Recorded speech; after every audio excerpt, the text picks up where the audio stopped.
Alvin, ang sundalo. Credit to the author. 3,681-90. Ang mga pangalan po na nandito ay galing sa mga name generator. Kung meron man pagkakatulad sa mga pangalan ng tao o lugar at pangyayari, ito ay tunay na hindi sinasadya.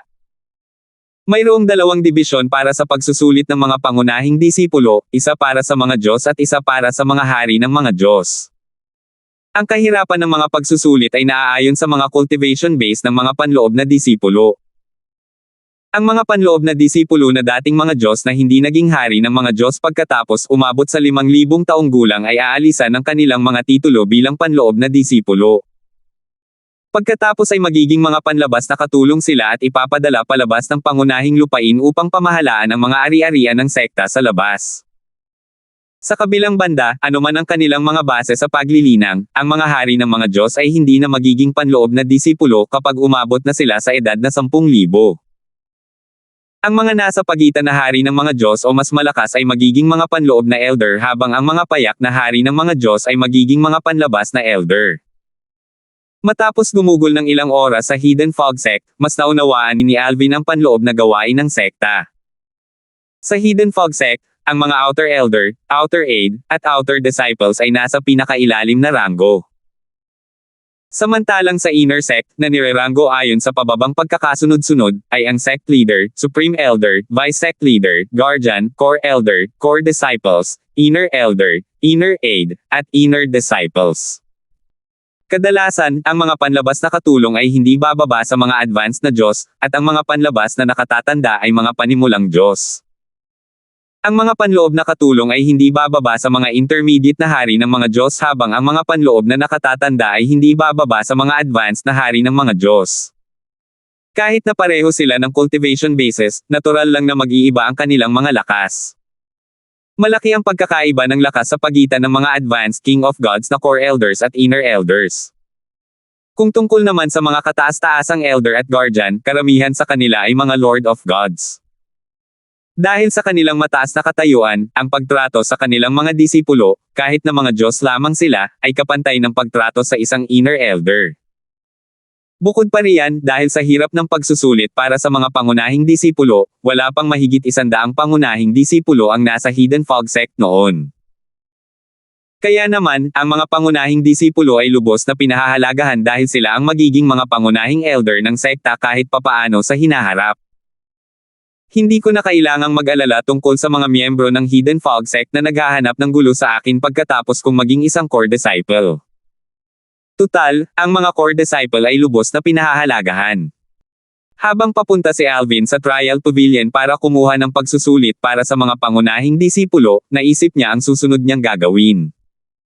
Hindi niya nakalimutan ang dahilan kung bakit niya isinugol kanyang buhay para makarating sa Profound Energy Land. Narito siya para palakasin ang kanyang cultivation base sa lalong madaling panahon. Pagkatapos nito, pupunta siya sa Divine Offering Land para iligtas ang kanyang asawang si Care, para maging buo muli ang kanilang pamilya.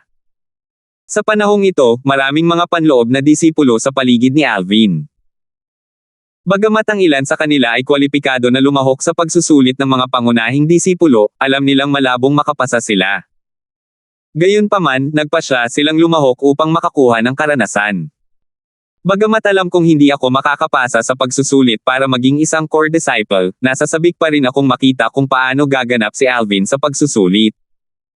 Masayang sabi ng isa sa mga inner disciple, na isang Diyos. Isa pang inner disciple, na isang hari ng mga Diyos, ay inggit na nagsabi, dahil kukuha ako ng pagsusulit para sa hari ng mga Diyos, hindi ko mapapanood si Alvin habang kumukuha siya ng pagsusulit. Sa nakalipas na ilang buwan, mas lalong sumikat si Alvin kaysa dati. Sa lahat ng mga disipulo, tanging ang mga pangunahing disipulo lamang ang masikat kaysa sa kanya. Kung tutusin, hindi lamang siya nangunguna sa Heavenly Stairs Battle ilang sandali matapos sumali sa Hidden Fog Sect, kundi napatay pa niya si Romeo, isa sa 10 pinakamalakas na Diyos sa mga disipulo, nang walang kahirap-hirap. Dahil sa mga kadahilanang ito, sumikat ng husto ang kanyang katanyagan at maraming tao ang sabik na makita ang kanyang pagganap sa panahon ng pagsubok ng mga pangunahing disipulo. Matagal nang alam ng lahat ang balak ni Alvin na sumali sa pagsusulit ng mga pangunahing disipulo. Noong una, walang pumansin sa kanya dahil isa lamang siyang bagong dating. Natural na nagbago ang mga bagay-bagay matapos ang kanyang nakakagulat na pagganap noong Heavenly Stairs Battle at pagkamatay ni Romeo. Sa kasalukuyan, halos lahat ng tao sa sekta ay inaabangan ang panunood ng pagganap ni Alvin. Isang malaking tabletang bato ang nakalutang ng paalang sa kalangitan sa itaas ng Trial Pavilion. Isang malungkot na binata na may mala-espadang kilay at nakasuot ng mahabang itim na damit ang lumutang sa ibabaw ng batong tableta habang nakapatong ang mga kamay sa likod habang nakatingin sa Trial Pavilion. Sa sandaling ito, isang boses ang umalangaw-ngaw mula sa malayo. "Tommy, nanood ka rin ba ng palabas?" Maya-maya pa, isang binata na nakasuot ng mahabang berdeng damit ang lumitaw sa likuran ng binata na nakaitim. Manipis ang kanyang mga kilay, at may dala siyang mahabang espada na nakabalot sa kanyang likod. Mukhang nagulat siya nang makita ang binata na nakaitim sa Trial Pavilion. "Bakit ka naparito, Hymelin?" Tanong ni Tommy, ang binata na nakaitim, habang sumusulyap sa binata na nakaberde. Si Hymelin, ang binata na nakaberde, ay humajejek bago sinabing, "Wala na akong ibang magawa kaya nanood ako ng palabas. Sigurado akong mausisa rin kayo tulad ko at gusto ninyong makita kung paano magtanghal si Alvin, di ba? Kahit nagdududa ako kung makakapasa siya sa pagsusulit, inaabangan ko pa rin ang kanyang pagganap. Tutal, naunawaan na niya ang sword daw hanggang sa pinakasimpleng yugto." Umiling si Tommy. "Hindi, pumunta lang ako dahil pinapunta ako rito ng aking Panginoon. Kung makapasa si Alvin sa pagsusulit, gusto ng aking Panginoon na dalhin ko si Alvin para salubungin siya." Balak niyang tanggapin si Alvin bilang isang disipulo. Talaga. Nagulat si Hymelin nang marinig ang mga salita ni Tommy. Tutal, alam niya na ang amo ni Tommy ang pinakamalakas na Supreme Elder sa Hidden Fog Sect. Kahit ang sect leader ng Hidden Fog Sect ay lubos na magalang sa amo ni Tommy. Paano siya hindi magugulat nang malaman niya ang intensyon ng amo ni Tommy na tanggapin si Alvin bilang isang disipulo kung makapasa si Alvin sa pagsusulit ng mga pangunahing disipulo? Madaling makikilala ng mga inner disciples na matagal nang nasa Hidden Fog Sect sina Tommy at Hymelin. Sila ay 2 sa 62 core disciples ng Hidden Fog Sect. May isip lang ng isa kung gaano sila kalakas at kagaling. Ito ang unang beses na pumunta si Alvin sa Trial Pavilion. Ito ay kakaiba, at ang pasukan ng Arco ay matangkad at malapad. Pagkatapos dumaan sa Arco, makikita ang isang malawak na parang. Sa oras na ito, isang malakas na boses ang umalangaw-ngaw mula sa Trial Pavilion. Tanging ang mga inner disciples na kalahok sa pagsusulit ang pinapayagang makapasok. Ang mga walang kinalaman dito ay dapat nang umalis ngayon. Kung hindi, sila ay parurusahan. Dahil dito, isang grupo ng mga inner disciples ang dali-daling umalis sa Trial Pavilion. Kasabay nito, nagsimula silang magreklamo sa isa't isa. Bakit bawal tayo pumasok doon? Wala pang ganitong patakaran noon. Siguro, masyadong marami ang mga kalahok sa pagkakataong ito. Hindi sana ako nag-abalang pumunta kung hindi dahil kay Alvin. Sa kabila ng kanilang mga reklamo, ang tanging magagawa lang nila ay ang sumunod sa utos na ibinigay. Tutal, ang mga ear aid ay may autoridad na patayin sila kung kinakailangan. Nang umalis ang grupo ng mga inner disciples na hindi kasali sa pagsusulit ng mga core disciples, ang bilang ng mga tao sa field ay lubhang nabawasan. Sa huli, mayroon lamang mga 100 katao sa field. Dahil sa laki ng field, mukhang hindi sila gaanong karami. Mga panloob na disipulo na hari ng mga Diyos, maaari na kayong pumasok ngayon. Pagkarinig ng boses, isang luhang lumitaw sa dulo ng bukid. Hindi nagulat si Alvin nang makitang madilim na ang espasyo. Nalaman na niya noon pa man na ang mga pagsubok ay isasagawa sa mga independenteng kaharian na nilikha ng Pavilion Master at ng Vice Pavilion Master ng Trial Pavilion. Karaniwan, ang mga panloob na disipulo ng mga Diyos ay susubukan sa maliit na mundo ng Vice Pavilion Master habang ang mga hari ng mga Diyos ay susubukan sa maliit na mundo ng Pavilion Master. Sa lahat ng ito, ang mga panloob na disipulo ng mga Diyos ang unang papasok sa maliit na mundo. Bakit kabaligtaran nito ngayon? May mali. Ang puwersa mula sa maliit na mundong ito para sa mga hari ng mga Diyos ay tila galing kay Elder Fraser. Ito ang aura ng isang maunlad na hari ng mga Diyos. Ha! Ang maliit na mundong ito ay mula kay Elder Fraser. Hindi ba dapat galing ito sa Pavilion Master na isang Panginoon ng mga Diyos? Siya ang tagapag-alaga ng sekta, at lahat ng 19 na tagapag-alaga ay mga Panginoon ng mga Diyos. Huwag mong sabihin na ang mga hari ng mga Diyos ay kumukuha ng pagsusulit sa maliit na mundo ni Vice Pavilion Master habang ang mga Diyos ay kumukuha ng pagsusulit sa maliit na mundo ni Pavilion Master. Bakit naman nila gagawin ang ganito? Natural lang, walang nakakaalam, kasama na si Alvin, na ang Pavilion Master ng Trial Pavilion na namamahala sa pagsusulit ng mga pangunahing disipulo ay nagbago ng isip sa huling sandali dahil kay Alvin. 3,682. Hindi ba't nakikilahok si Tefeng, ang disipulo ng pangalawang nakatatanda? Tingnan mo. Iyan ang mga disipulo ng pangalawang elder, si Leo. Habang papasok sa maliit na mundo ang mga panloob na disipulo ng mga hari ng mga Diyos, narinig ni Alvin ang mga usapan sa kanyang paligid at lumingon upang tingnan ang isa sa mga hari ng mga Diyos. Isa siyang binata na nakasuot ng asul na roba. Nang makita niya si Alvin na nakatitig sa kanya, gumanti siya ng walang pakialam at walang emosyong tingin. Kasunod nito, pumasok siya sa maliit na mundo. Matapos makinig sa mga usapan sa kanyang paligid, natuklasan ni Alvin na si Tefeng ay karaniwang pumupunta upang manood ng pagsusulit. Dahil dito, ang biglaang pagkawala ni Tefeng ay pumukaw ng kuryosidad ng lahat. Natural lamang na wala siyang pakialam kung naroon si Tefeng o wala dahil wala naman itong epekto sa kanya. Kung hindi dahil sa mga taong bumabanggit kay Tefeng, hindi niya sana naisip si Tefeng. Dahil gusto ni Tefeng na patayin si Alvin, itinuring din ni Alvin si Tefeng na isang kaaway. Matapos makalusot at maging hari ng mga Diyos, haharapin niya si Tefeng. Wala siyang pakialam na si Tefeng ay disipulo ng pangalawang elder ng Hidden Fog Sect. Nang pumasok sa maliit na mundo ang lahat ng mga panloob na disipulo ng mga hari ng mga Diyos, sa wakas ay naayos na rin ang punit sa kawalan. Dahil doon, tanging mga panloob na disipulo ng mga Diyos tulad ni Alvin ang natira. Mayroon na lamang humigit kumulang 30 tao na natitira sa lugar. Maraming disipulo ng matataas na opisyal ang hindi lumahok sa pagsusulit para sa mga pangunahing disipulo dahil sa pakiramdam nila ay hindi ito kailangan. Kaya naman, karamihan sa mga panloob na disipulo ng mga Diyos na lumahok sa pagsusulit para sa mga pangunahing disipulo ay iyong mga walang mga Panginoon o elder sa Hidden Fog Sect. Sa katunayan, medyo mataas ang bilang ng mga kalahok ngayong taon. Kadalasan, kahit 10 kalahok ay itinuturing na isang malaking bilang. Ito ay dahil maraming tao ang ayaw sumali sa pagsusulit kahit na ito ay para lamang makakuha ng karanasan dahil maaaring malubha ang pinsala. Sa sandaling ito, hindi na napigilan ng ilang panloob na disipulo ang kanilang kuryosidad. Nagtipon sila sa paligid niya bago nagtanong ang isa sa kanila, Alvin, may kumpiyansa ka bang makapasa sa pagsusulit? Malalaman mo rin yan kapag lumabas na ang resulta, sagot ni Alvin. Dahil sa mga taong ito na gusto lang magchismis, ngumiti siya ng bahagya. Mukhang may tiwala ka naman sa sarili mo.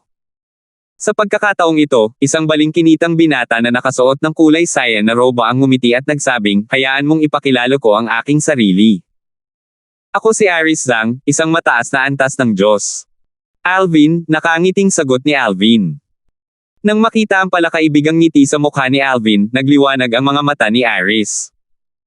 Dahil dito, ang iba pang mga panloob na disipulo sa paligid ni Alvin ay masiglang nagsimulang magpakilala rin. Sa oras na ito, natuklasan ni Alvin na ang iba pang mga inner disciples ay tila nagbibigay ng malaking puwang kay Aris na parang si Aris ay isang nakakatakot na halimaw. Naisip niya sa sarili, mukhang hindi simple ang pinagmulan ni Aris. Matapos maghintay ng ilang sandali, hindi pa rin lumilitaw ang pangalawang maliit na mundo. Napakatahimik ng Trial Pavilion. Bukod sa mga boses ng ilang disipulo, wala nang ibang tunog na maririnig. Isang disipulo ang tumingin kay Aris sa sandaling iyon at nagtanong, Senior Brother Zhang, bakit hindi mo bilasin? Bilasan mo. Naguluhan si Alvin. Sa kabilang banda, bahagyang tumango si Aris habang sinasabing, medyo matagal talaga. Kasunod nito, sa harap ng lahat, tumingin si Aris sa Trial Pavilion bago niya malakas na sinabi, matandang lalaki. Anong ginagawa mo?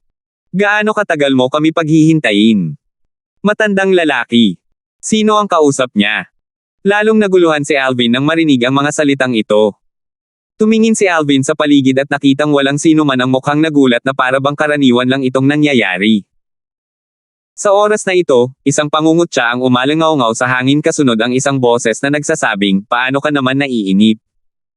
Sa sumunod na sandali, isang matangkad at payat na figure ang lumitaw sa harap ng lahat. Para siyang lumitaw galing sa ere. Isa itong lalaking nasa katanghaliang gulang na may maringal na aura at mga kilay na parang espada. Mukha siyang isang immortal na bumaba sa mundo ng mga mortal. Pagbati, guro ng pavilion. Yumuko ang lahat at magalang na binati ang lalaking nasa katanghaliang gulang pagkakita niya. Dahil dito, sa wakas ay napagtanto ni Alvin na ang lalaking nasa katanghaliang gulang, na kamukha ni Iris, ay si Truman Zhang, ang Pavilion Master ng Trial Pavilion at isa ring tagapangalaga ng Hidden Fog Sect. Naunawaan na rin niya ngayon kung bakit ang iba pang mga inner disciples ay magalang kay Iris. Lumalabas na ang ama ni Iris ay isang tagapangalaga ng Hidden Fog Sect. Pagbati, Pavilion Master, nahuling sabi ni Alvin. Nakikita mo ba yon? Bakit hindi ka maging mahinahon at matyaga gaya ni Alvin? Tanong ni Truman habang nakatingin kay Iris. Sumagot si Iris, kalmado at matyaga si Alvin dahil binigyan siya ng kanyang ama ng mataas na talento at kasanayan sa pag-unawa. Ano ang ibinigay mo sa akin? Nang marinig ito, umiling na lamang si Truman at sinabing, Brat, tuturuan kita ng leksyon sa kalaunan. Pagkatapos, humarap siya kay Alvin at sinabing, Alvin, napagdesisyonan kong kunin ang pagsusulit para sa mga panloob na disipulo ng mga Diyos dahil sa iyo. Isang karangalan para sa akin, Pavilion Master, nakangiting sagot ni Alvin. Dati, nalilito si Alvin kung bakit hindi dinala ang mga hari ng mga Diyos sa maliit na mundo ng Pavilion, ang Master ng Trial Pavilion. Hindi niya inaasahan na ang dahilan ng biglaang pagbabago ay dahil sa kanya. Tiningnan ni Truman si Alvin ng may kamalayan habang sinasabi, hindi mo kailangang maging masyadong mahinhin. Si Vice Sect Leader Merong ay may napakamapanuring mata, at bihira siyang magkamali sa kanyang paghatol. Para makatanggap ka ng 2 rekomendasyon mula sa kanya, malinaw na ikaw ay pambihira. Nagtataka ako kung makakapasa ka sa pagsusulit ng mga pangunahing disipulo ngayon. Sandali siyang tumigil bago nagpatuloy sa pagsasalita, sa anumang kaso, hindi ako magpapakita ng paboritismo ngayon. Kahit na gusto ko, imposible dahil lahat ng bagay sa Little World ay itatala at ipapakita sa pinuno ng sekta. Ang mga resulta ay ibeberipika ng pinuno ng sekta, pagkatapos ng lahat. Nanatiling hindi nagbabago ang ekspresyon ni Alvin habang nakikinig kay Truman. Kung tutuusin, hindi niya inaasahan na may pagkiling. Sa kanyang palagay, hanggat hindi sinasadyang pahirapan siya ng namamahala, wala siyang anumang problema. Gaman din ang kanyang loob nang malaman niyang beberipikahin ng pinuno ng sekta ng Hidden Fog Sect ang mga resulta. Nangangahulugan ito na hindi magagawang magloko ang ibang mga elder para pahirapan siya. Nang makita ang kawalan ng reaksyon mula kay Alvin, tiningnan siya ni Truman ng may pasasalamat bago sinabing, sige, lahat kayo ay maaari nang pumasok. Dahil doon, binuksan ni Truman ang pasukan patungo sa kanyang maliit na mundo. Pagpasok sa maliit na mundo, natuklasan ni na Alvin at ng iba pa na tila sila ay nasa ilalim ng isang kalaliman. Madilim ang paligid. Nang tumangala sila, nakita nila ang isang mahinang liwanag na tila hindi nila maabot. Nasaan tayo? Iba-iba ang pagsubok para sa mga pangunahing disipulo sa bawat pagkakataon. Iniisip ko kung ang pagsubok sa pagkakataong ito ay ang pag-alis sa lugar na ito. Mukhang napakasimple lang naman yan, di ba? Kaya naman nating lumipad palabas, kung tutuusin. Simple lang. Seryoso ka ba? Base sa narinig ko, ang Little World ni Pavilion Master Zhang ay puno ng mga nakakatakot na halimaw na nabihag niya at mga mandirigmang kamatayan. Lahat sila ay sinasabing kasing lakas ng mga hari ng mga Diyos. Sinasabi mo bang kailangan nating harapin ang mga halimaw at mga mandirigmang kamatayan para makaalis sa lugar na ito? Hindi ba halata? Sa oras na ito, isang malakas na boses ang umalangaw-ngaw mula sa itaas, sa sandaling ito, nasa pinnacle abyss ka sa aking maliit na mundo. Para maging eksakto, nasa ilalim ka ng kalaliman. Para makapasa sa pagsusulit at maging isang pangunahing disipulo, kailangan mo lang umalis sa kalaliman. Agad na nakilala ng lahat ang boses ni Truman. Kita mo. Gaya nga ng sinabi ko. Tara na. Umakyat na tayo. Dahil doon, ilang tao ang nagkusa at nagsimulang lumipad palabas ng kalaliman. Gayunpaman, 100 metro pa lamang sila sa himpapawid bago nagsimulang umalangaw-ngaw ang mga ungol sa kailaliman. Kasunod nito, 12-dosenang mga figure ang lumabas mula sa kadiliman, kasama ang mga sinag ng saber, sinag ng espada, at mga banal na enerhiya na pinalakas ng lahat ng uri ng batas na marahas na dumadagsa. Bagamat mabilis na tumugon ang ilan sa mga disipulo ng inner sect, sila ay natamba pa rin sa lupa sa huli. 3,683. May sumigaw, iyan ang mga alipin ng kamatayan. Tiningnan ni Alvin ang grupo ng mga tao sa himpapawid. Mayroong hindi bababa sa 100 mga binata, mga lalaking nasa katanghaliang gulang, at mga matatanda. Ang kanilang mga mata ay walang buhay, tila nawala ng kaluluwa. Matapos silang suriin gamit ang kanyang banal na kamalayan, natuklasan niya na kahit na normal ang kanilang itsura sa labas, wala silang mga pagbabago-bago at ganap na walang emosyon. Mga alipin ng kamatayan. Ito ang unang pagkakataon na narinig ni Alvin ang mga salitang ito. Narinig ni Iris, na nakatayo malapit, si Alvin at nagtanong, hindi mo pa naririnig ang tungkol sa mga alipin ng kamatayan? Tama, sabi ni Alvin. Medyo mausisa siya tungkol sa mga death slave. Nakasalubong niya ang mga death warrior habang nasa trial grounds siya ng 10-star student noong nasa Hidden Fog Academy pa siya. Gayunpaman, ang mga death warrior ay hindi walang emosyon o walang buhay tulad ng mga death slave. Marahil, dahil sa kanilang kawalan ng emosyon, ang mga death slave ay walang takot na umatake ng walang pakialam sa pagtamo ng mga pinsala, na ginagawa silang mababangges na kalaban. Maliban na lang kung ang isa ay mas malakas kaysa sa mga death slave at mabilis silang mapapatay, hindi maiiwasan na ang isa ay matatamaan ng mga pinsala habang nakikipaglaban sa mga death slave. Sino sila bago sila naging mga alipin ng kamatayan? Tanong ni Alvin na may kuryosidad. Umiling si Iris at bumantong hininga, maaari silang maging kahit sino. Isa ito sa mga madilim na aspeto ng realms of gods. Ang mga bilanggo ay karaniwang nagiging alipin ng kamatayan kung hindi sila namatay habang nakakulong. Kahit ang isang hari ng mga Diyos na may malakas na kaluluwa ay madaling magagawang alipin ng kamatayan ng isang advanced na Diyos. Alinsunod dito, kailangan ng isang Panginoon ng Diyos upang gawing alipin ng kamatayan ang mga hari ng mga Diyos. Kadalasan, ang mga may malalakas na atake sa kaluluwa ay maaaring lumikha ng mga alipin ng kamatayan. Sa realms of gods, ang mga alipin ng kamatayan ay tinatrato na parang mga kalakal. Maaari mo silang bilhin hanggat ikaw ay sapat na mayaman. Ang mga alipin ng kamatayan ay tapat sa kanilang mga Panginoon kaya hindi dapat matakot ang isang tao sa pagtataksil. Kahit ang mga simpleng Diyos o ang mga hindi pa nakakamit ng pagka-Diyos ay maaaring kontrolin ang mga alipin ng kamatayan na mga hari ng mga Diyos o Panginoon ng mga Diyos hanggat mayroon silang tanda na kumokontrol sa mga alipin ng kamatayan.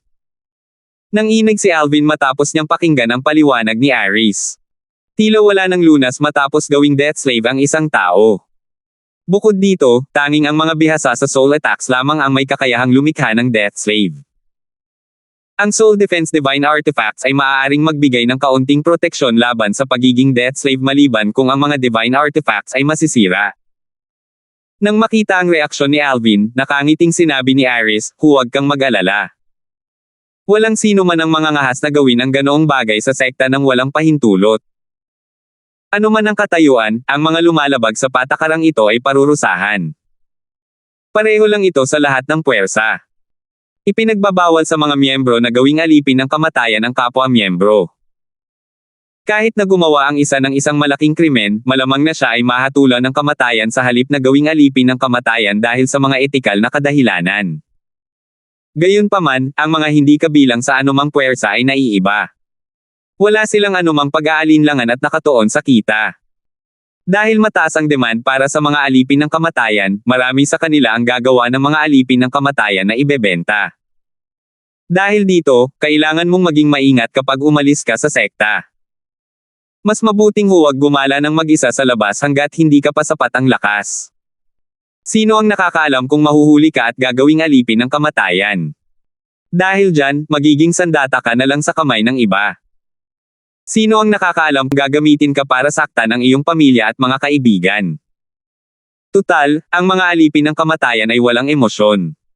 Susundin lamang nila ang utos ng kanilang mga Panginoon. Sa anumang kaso, sadyang inilagay ng aking ama ang mga aliping kamatayan na ito rito para pigilan tayong umalis. Pagkatapos magsalita ni Aris, ang kanyang katawan ay nagliwanag ng may gininto ang liwanag habang sumusugod siya at inatake ang mga alipin ng kamatayan. Swoosh! Swoosh! Swoosh! Libo-libong gininto ang sinag ng espada ang naglayag sa himpapawid. Batay dito, madaling makita na naunawaan ni Aris ang batas ng metal. Bukod dito, halata na kakagawa lang niya ng triple fused profundity. Nagawa ni Aris na itulak pabalik ang ilang mga alipin ng kamatayan gamit ang kanyang pag-atake. Gayunpaman, mabilis siyang natalo nang sumugod ang mga natitirang alipin ng kamatayan patungo sa kanya. Dahil dito, sumigaw siya, "Bilasan mo at tulungan mo ako." Dahil dito, sumugod ang mga panloob na disipulo. Nagsanib puwersa sila upang harapin ang mga alipin ng kamatayan at nagawang itulak ang mga alipin ng kamatayan pabalik. Hindi nagtagal at matagumpay nilang napilitan ang mga alipin ng kamatayan na umatras. Bukod sa ilang nasugatang alipin ng kamatayan, wala ni isa sa kanila ang namatay. Ang mga alipin ng kamatayan ay pawang mga advanced na Diyos na nakaunawa ng maraming double-fused profundities. Bukod dito, mayroon pa silang mga primitive divine artifacts, naisip ni Alvin sa sarili. Napagtanto rin niya na malamang inutusan ni Truman ang mga alipin ng kamatayan na umatras nang matalo ang mga alipin ng kamatayan. Tutal, magastos ang mga alipin ng kamatayan. Sayang lang kung papatayin sila dahil lang sa pagsubok ng mga core disciples. Ganoon lang, nalagpasan ni Alvin ang unang balakid nang hindi kinakailangang gumawa ng kahit ano. Si Aris ay kasing lakas ni Romeo. Ibig sabihin, isa siya sa 10 pinakamalakas na panloob na disipulo ng mga Diyos, naisip ni Alvin habang nakatingin kay Aris. Dahil doon, kumarap siya kay Aris at sinabing, "Hindi ko inaasahan na magiging malakas ka. Wala akong kwenta kumpara sa napakalaking talento mo," sabi ni Aris nang may ngiti. "Malaking pagsisikap ang kakailanganin ko para matalo si Romeo, lalo na't mapatay ko siya sa isang suntok lang tulad ng ginawa mo.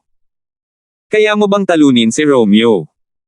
Ibig sabihin, mas mataas ang ranggo mo sa 10 pinakamalakas na inner disciples na mga Diyos kaysa sa kanya." Siyempre naman. Nasa top 5 naman ako, mayabang na sabi ni Aris. Gayunpaman, pagkaraan ng ilang sandali, bumantong hininga siya, "Kahit na ganoon, wala ni isa sa amin ang makakapantay sa isang henyo na katulad mo." Sa sandaling ito, isa sa mga inner disciple ang umiling at napahadjejek, "Senior Brother Zhang, paano mo maihahambing ang iyong sarili kay Senior Brother Darfield?" Tama iyan. Malaki ang tsansa ni Senior Brother Darfield na maging isang core disciple, kung tutuusin. Isang kahangalan na ikumpara ang iyong sarili sa kanya, sabi ng isa pang inner disciple. Sige, sige. Sige na, sabi ni Aris, pinigilan ang kanyang mga kasamahan sa lalong pagdudulot ng pinsala sa kanyang ego. Pagkatapos, sinabi niya, "Dahil hindi rin naman natin magagawang makapasa sa pagsusulit, iminumungkahi kung tulungan natin si Alvin sa abot ng ating makakaya upang mapanatili niya ang kanyang lakas upang harapin ang mas mahihirap na balakid. Dahil dito, mas malaki ang kanyang tsansa na maging isang core disciple. Kung magtatagumpay siya, maaari nating ipagmalaki sa iba ang pagiging unang core disciple ni Alvin sa loob ng 10,000 taon." Nagliwanag ang mga mata ng mga panloob na disipulo nang marinig ang mga salitang ito. Parang nakakapanabik. Sang-ayon ako. Gawin natin. Senior Brother Darfield, dapat mong panatilihin ang iyong lakas. Susubukan namin ang aming makakaya upang matulungan kang makapunta sa pinakamalayo hanggat maaari. Tuwang-tuwa ang mga inner disciples sa mungkahi ni Aris.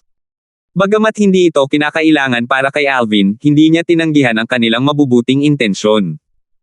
Salamat. Sige. Tara na. Nanguna si Aris at lumipad pataas sa ere bago sumunod ang mga inner disciples.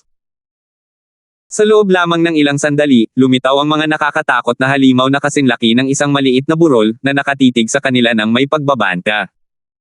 Patayin sila. Sumugod sina Aris at ang mga panloob na disipulo sa mga demonyong halimaw.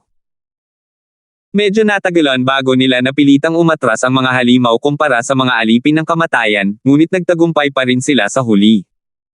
Samantala, natural lang na alam ni Truman ang nangyayari sa kanyang maliit na mundo.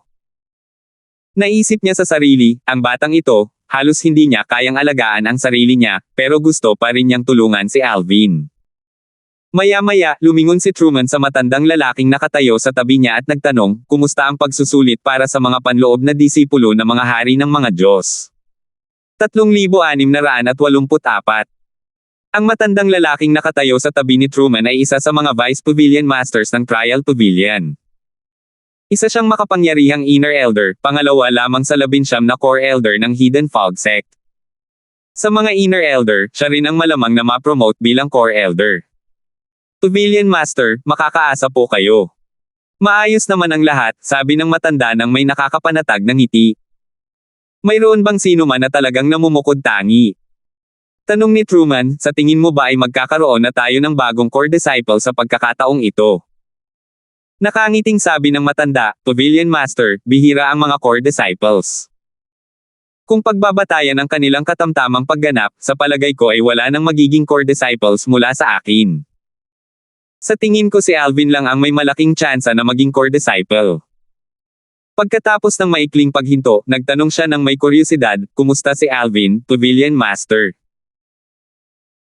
Hindi pa siya kumikilos, sabi ni Truman habang umiiling ng walang magawa, nahikayat ng anak ko na iyon ang iba pang mga inner disciples na tulungan si Alvin na malampasan ang mga balakid upang matulungan si Alvin na makatipid ng kanyang enerhiya kaya mas malaki ang tsansa ni Alvin na maging isang core disciple.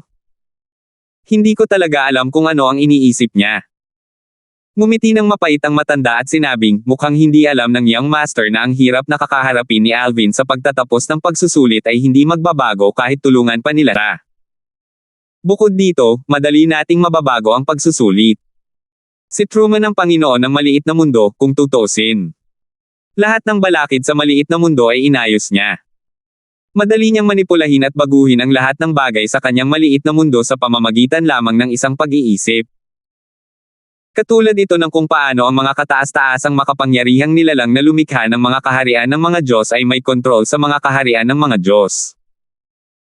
Sinasabing ang mga kaharian ng mga Diyos ay mga maliit na mundo lamang ng mga kataas-taasang makapangyarihang nilalang, kung tutuusin.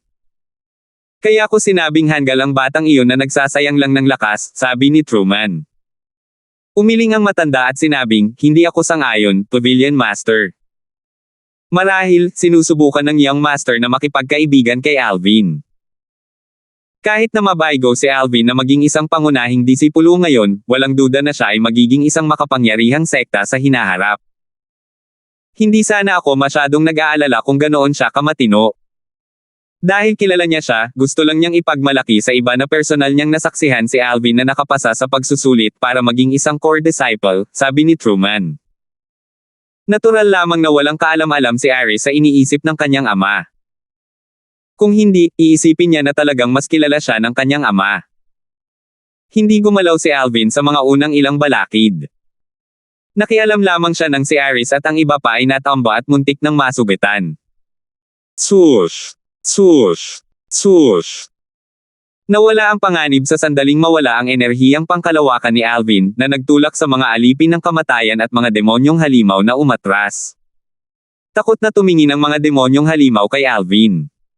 Kahit wala silang katalinuhan, taglay naman nila ang kanilang mga likas na ugali.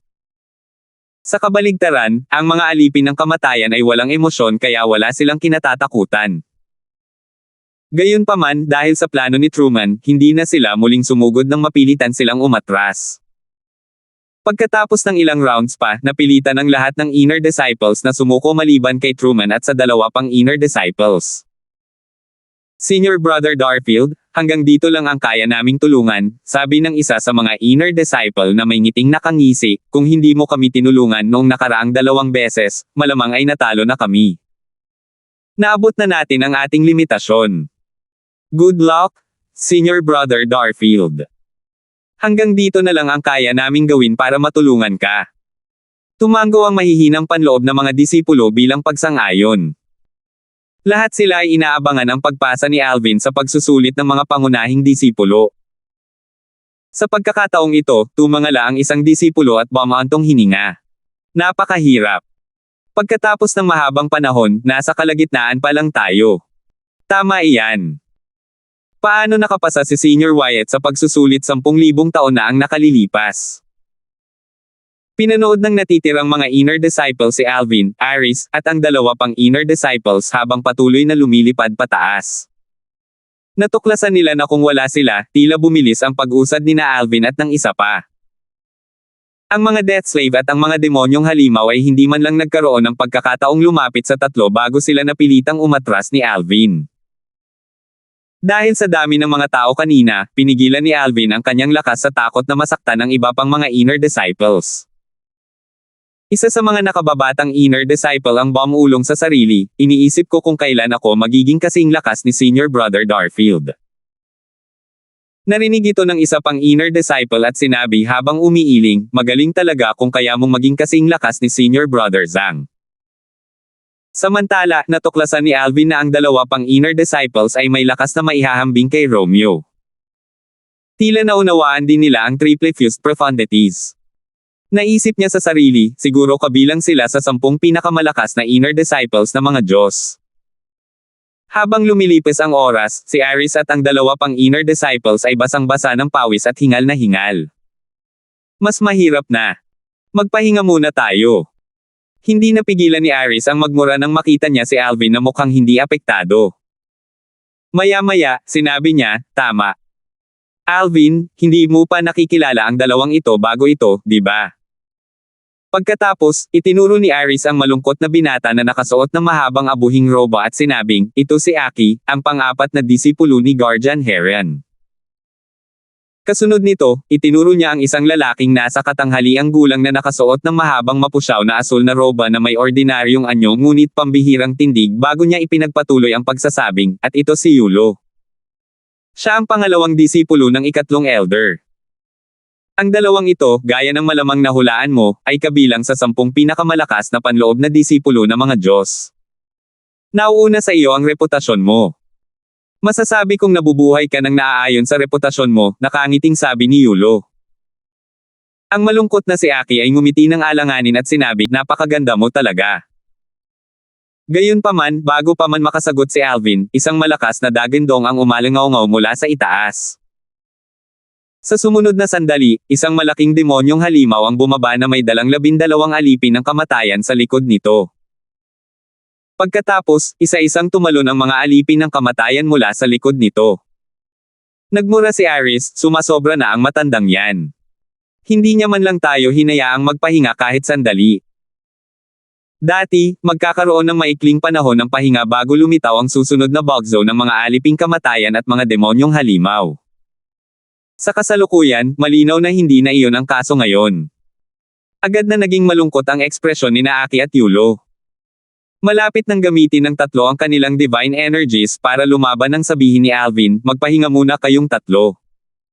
Ako na ang bahala dito. Kasabay nito, lumipad si Alvin dala ang isang sinaunang banal na espada. Iwinasiwas niya ang kanyang espada, at pinakawalan ang isang malaking sinag ng espada patungo sa demonyong halimaw at mga alipin ng kamatayan. Kasabay noon, ang halimaw na demonyo at ang mga alipin ng kamatayan ay napabalik. Agad na bumulwak ang dugo sa hangin. Ang ilan sa mga alipin ng kamatayan ay labis na nasugatan kaya't nagsimula silang samuka ng dugo.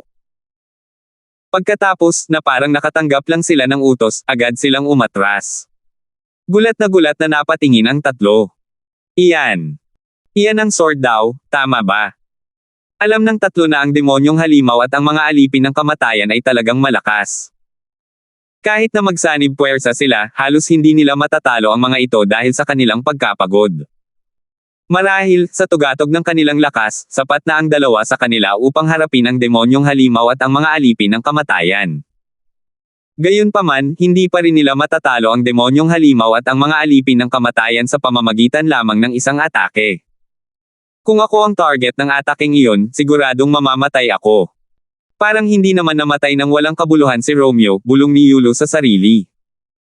Gayunpaman, ang mga paparating na balakid ay hindi rin magiging madali para sa kanya, sabi ni Aris habang pinapanood niya ang patuloy na pagsulong ni Alvin.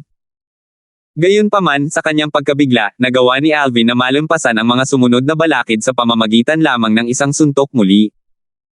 Sus Mariosep! Paano nangyari ito? Gulat na gulat si Aris. Same time na sinabi ni Aki, siguro ay naunawaan niya ang dalawang triple fused profundities mula sa batas ng kalawakan. Kasama ang panimulang yugto ng sword daw, natural lamang na siya ay napakalakas. Sa katunayan, ang kanyang kasalukuyang lakas ay higit na nakahihigit sa kay Wyatt 10,000 taon na ang nakalilipas. 3,685. Sa oras na ito, hindi mabilang na sinag ng espada ang lumitaw sa loob ng espasyo ni Alvin. Bumuhos ang enerhiya bago sila lumipad sa kalangitan na nagpaalis ng kadiliman. Tiningnan ni Aris, Aki, at Yulo ang nakasisilaw na kulay abong sinag ng espada sa pagkabigla. Kahit sa malayo, ramdam na ramdam nila kung gaano kalakas ang mga sinag ng espada. Aatakihin kita gamit ang lahat ng lakas ko ngayon. Ang banal na enerhiya ay dumaloy sa 99 na langit na ugat ni Alvin bago sumugod sila palabas ng napakabilis. Sa lakas ng dalawang triple fused. Dahil sa lalim ng batas ng kalawakan, mas lalong lumakas ang enerhiyang pangkalawakan. Ang mga demonyong halimaw na sumugod kay Alvin ay lumipad, nagdurusa ng malubhang pinsala. Gayon din, ang mga alipin ng kamatayan ay nasugatan din. Ang ilan sa mga alipin ng kamatayan na masyadong mabagal ay agad na pinatay ng mga sinag ng espada. Agad na bumuhos ang dugo. Sa kasalukuyan, si Alvin ay nasa bingit ng pagiging isang hari ng mga Diyos. Dahil sa ang kanyang talento, pagkatapos uminom ng 6 na auspicious pills, ang mga epekto ay parang normal lang sa mga Diyos na nakainom ng 8 auspicious pills. Gamit ang kanyang cultivation base, batas ng kalawakan, at ang sword daw, madali siyang lumipad pataas, tila hindi mapigilan. Ito ang unang pagkakataon na nailabas niya ang ganitong antas ng lakas simula nang dumating sa lupay ng malalim na enerhiya. Mas malakas ito kaysa sa ipinakita niya noong siya ay pinatay si Romeo. Nagawa niya ito. Patuloy na umangat si Alvin sa ere, madaling nalampasan ang mga balakid na hamarang sa kanyang daan. Tila hindi siya nabagabag sa pagsubok ng mga pangunahing disipulo. Patuloy na nanunood ang mga inner disciples hanggang sa tuluyang lumipad palabas si Alvin sa tugatog ng kalaliman. Nasa labas na siya. Nagawa niya. Dahil dito, sa wakas ay mayroon ng bagong core disciple ang ating hidden fog sect pagkatapos ng 10,000 mga taon. Tuwang-tuwa ang mga inner disciples. Para bang sila ang mga taong nakapasa sa pagsusulit ng mga pangunahing disipulo. Makikita ang masalimuot na ekspresyon sa mga mukha ni Aris, Aki, at Yulo. Sa oras na ito, tumingin si Alvin sa kailaliman mula sa itaas. Natural lang, siya hindi nagulat na nakapasa siya sa pagsusulit ng mga pangunahing disipulo. Bukod dito, ginawa niya, hindi man lang niya ilabas ang buong lakas niya para gawin iyon. Magiging imposibleng talunin ang isang kalaban na may mas mataas na cultivation base pagkatapos makamit ng isang tao ang pagka-Diyos. Medyo sigurado akong iilang Diyos lang ang kayang talunin ako ngayon. Naunawaan ni Alvin ang isang quadruple fused profundity mula sa batas ng kalawakan sa tulong ng kataas-taasang powerhouse divinity, kung tutuusin. Bukod dito, nagtataglay ng isang kilalang banal na artifact, ang 7 butas na kahangahangang espada, na naglalaman ng isang kaluluwang artifact. Habang tumataas ang kanyang cultivation base, ang 7 orifices. Lalakas din si Exquisite. Ito ay naaangkop kay Wanger, ang espada. Kaluluwa, gayon din. Samantala, si Truman, ang Pavilion Master ng Trial Pavilion, ay nagulat siya nang makita niya si Alvin na lumilipad palabas ng kalaliman. Tutal, siya ay ang nagtakda ng kahirapan ng pagsubok. Tiniyak niyang hindi ito magiging madali para kay Alvin na nagawang patayin si Aki sa pamamagitan lamang ng isang suntok ay makapasa sa pagsusulit. Itinago ba ng batang iyon ang kanyang lakas? Pavilion Master, anong problema? Ang matandang lalaki, ang Vice Pavilion Master ang nagtanong ang Trial Pavilion, na nakatayo sa tabi ni Truman, nang makita niya ang pagbabago sa ekspresyon ni Truman. Nakapasa lang si Alvin sa pagsusulit ng mga pangunahing disipulo, sabi ni Truman, na may komplikadong tingin. Ano? Nagulat din ang matanda. Hindi ba't kakasimula lang ng pagsusulit kanina lang? Kanina. Paano siya nakapasa sa pagsusulit ng ganoon kabilis? Anong klaseng pagsusulit ang itinakda mo sila? Mayroong iba't ibang uri ng mga pagsubok na naipasa mula pa noong sinaunang panahon ang Hidden Fog Sect na ginamit para sa pagsusulit ng mga pangunahing disipulo.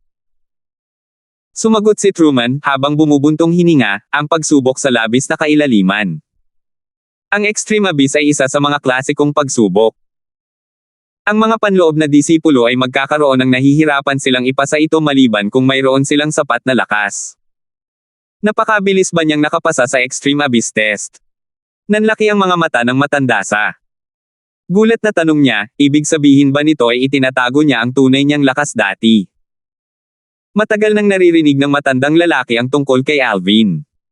Matapos patayin si Aki gamit lamang ang isang atake, hindi gaanong maraming tao sa Hidden Fog Sect ang hindi pa nakakagawa nito. Nang marinig ang tungkol kay Alvin, kilala na siya ngayon bilang pinakamalakas na Diyos sa sekta ng Hidden Fog kung tutuusin. Gayunpaman, hindi niya inakalang gagawin iyon ni Alvin makapasa sa pagsusulit ng napakadali. Tutal, napakahirap ng pagsusulit na kahit binaygo sila ng mga henyo. Bukod dito, batay sa lakas na taglay ni Alvin ipinakita noong laban niya kay Romeo, hindi ito sapat para makapasa siya sa pagsusulit kahit ano. Dahil dito, naisip niya na itinago ni Alvin ang kanyang lakas. Hindi lang niya itinago ang lakas niya, kundi mas malakas pa siya kaysa sa inaakala natin. Naunawaan niya ang dalawang triple fused DPTs mula sa batas ng kalawakan. Bumantong hininga si Truman. Ano? Naunawaan niya ang dalawang triple fused profundities mula sa batas ng kalawakan. Bulalas ng matanda habang muling nagbago ang ekspresyon ng kanyang mukha. Tama iyan. Masasabi kong ang pag-unawa niya sa batas ng kalawakan ay kapantay ng sa iyo, sabi ni Truman. Katulad ni Alvin, naunawaan din ng matandang lalaki ang batas ng espasyo at dalawang triple fused profundity. Gamit ang kanyang pag-unawa sa batas ng espasyo at ang kapangyarihan ng kanyang bloodline, tiwala siyang siya ang pinakamalakas sa mga panloob na matatanda. Paano siya hindi mabibigla na si Alvin na ay wala pang 3,000 taong gulang ay naunawaan na ang batas ng kalawakan ng ganito rin lawak na mayroon siya. Ngayon alam mo na kung paano niya nagawang makapasa sa pagsusulit ng mga pangunahing disipulo at naging unang pangunahing disipulo sa loob ng 10,000 taon, nakangiting sabi ni Truman. Pagkatapos, bago siya umalis, sinabi niya, sige, ipapadala ko ang floating image pearl kay ang pinuno ng sekta ngayon. Kapag na-verify na niya ang resulta, opisyal nang maging isang pangunahing disipulo ng Hidden Fog Sect. Sa labas ng trial pavilion. Tagapangalaga Zhang. May ilang core disciples at isang malaking bilang ng mga inner disciples na naghihintay sa labas. Para sa resulta ng pagsusulit ng mga pangunahing disipulo. Kaya naman, isang kaguluhan ang sumiklab agad habang lumilipad palabas ng trial pavilion si Truman. Napakaraming tao ang pumunta para manood ng palabas. Tanong ni Truman na may kasamang ngumiti siya nang makita ang karamihan. Isa sa mga panloob na disipulo ang naglakas loob bago siya humakbang paarap. At nagtanong si Guardian Zhang bilang pavilion master ng trial pavilion, ay sa tingin mo ba ay may pagkakataon si Alvin na makapasa sa pagsusulit ng mga pangunahing disipulo?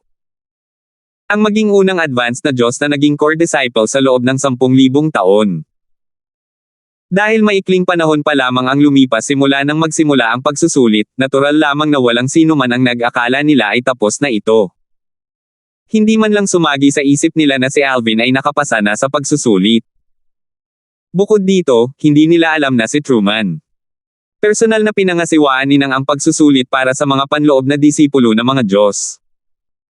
Kaya naman, hindi nila masyadong inisip ang katotohanang aalis na siya sa paglilitis. Pavilion.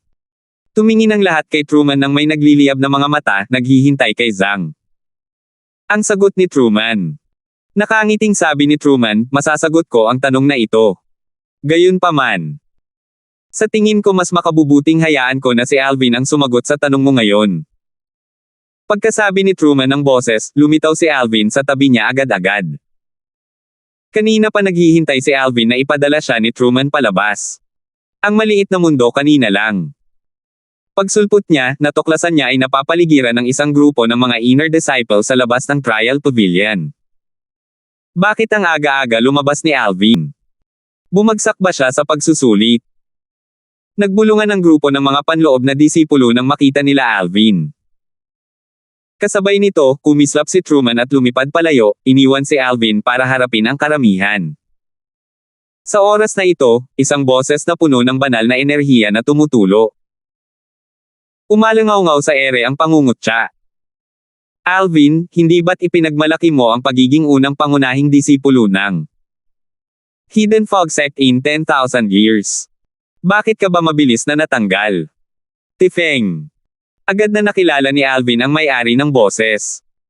Si Tifeng ay ang disipulo ng pangalawang elder ng Hidden Fog Sect na.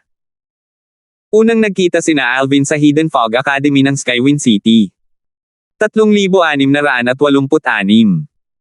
Ito ang pangalawang beses na pagkikita ni Alvin at Tifeng. Malamig na kumislap ang kanyang mga mata habang lumilitaw ang isang mapanghamak na ngiti sa kanyang mukha. Tifeng, bakit mo iniisip na natanggal na ako? Paano kung nakapasa na ako sa pagsusulit? Lumilipad sa ere si Alvin habang nakahawak ang mga kamay sa kanyang likod habang nakatingin kay Tifeng ng may paghamak. Nakapasa sa pagsusulit. Nakapasa ba si Alvin sa pagsusulit? Ang mga panloob na disipulo, kabilang ang ilang pangunahing disipulo, ay tumingin kay Alvin ng kakaiba nang marinig ang mga salitang ito. Napatawa si Tifeng. Kitang-kita sa mukha niya ang pangungutya habang sinasabi niya, Alvin, gusto mo bang maging isang core disciple ng ganoon na lang kabaliw? Kakasimula mo lang ng pagsusulit kamakailan lang, pero sabi mo nakapasa ka na. Kahit si Senior Wyatt ay gumugol ng kalahating araw bago niya naipasa ang pagsusulit 10,000 taon na ang nakalilipas. Kahit noon, nasugatan siya. Inaasahan mo ba akong maniniwala na hindi ka lang nakapasa sa pagsusulit, kundi nagawa mo rin ito nang hindi nagtamo ng anumang pinsala? Nagsimulang magbulungan ang mga tao nang marinig ang mga salitang ito. May punto si Tifeng. Iniisip ko kung sumuko si Alvin dahil alam niyang hindi niya kayang pumasa sa pagsusulit. Nakakahiya naman na ipinagmalaki niya ang pagpasa niya sa pagsusulit dati, pero mas malala pa ngayon na nagsisinungaling siya tungkol doon. Sino ang nakakaalam kung ano ang tumatakbo sa isip niya?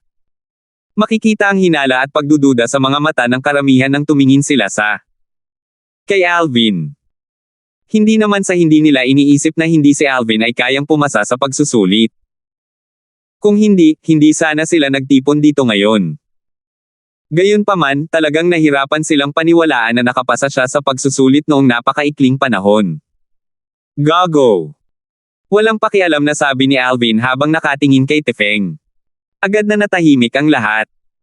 Hindi nila inaasahan na lantaran na sasabihin ni Alvin. Para ipahiya si Tifeng.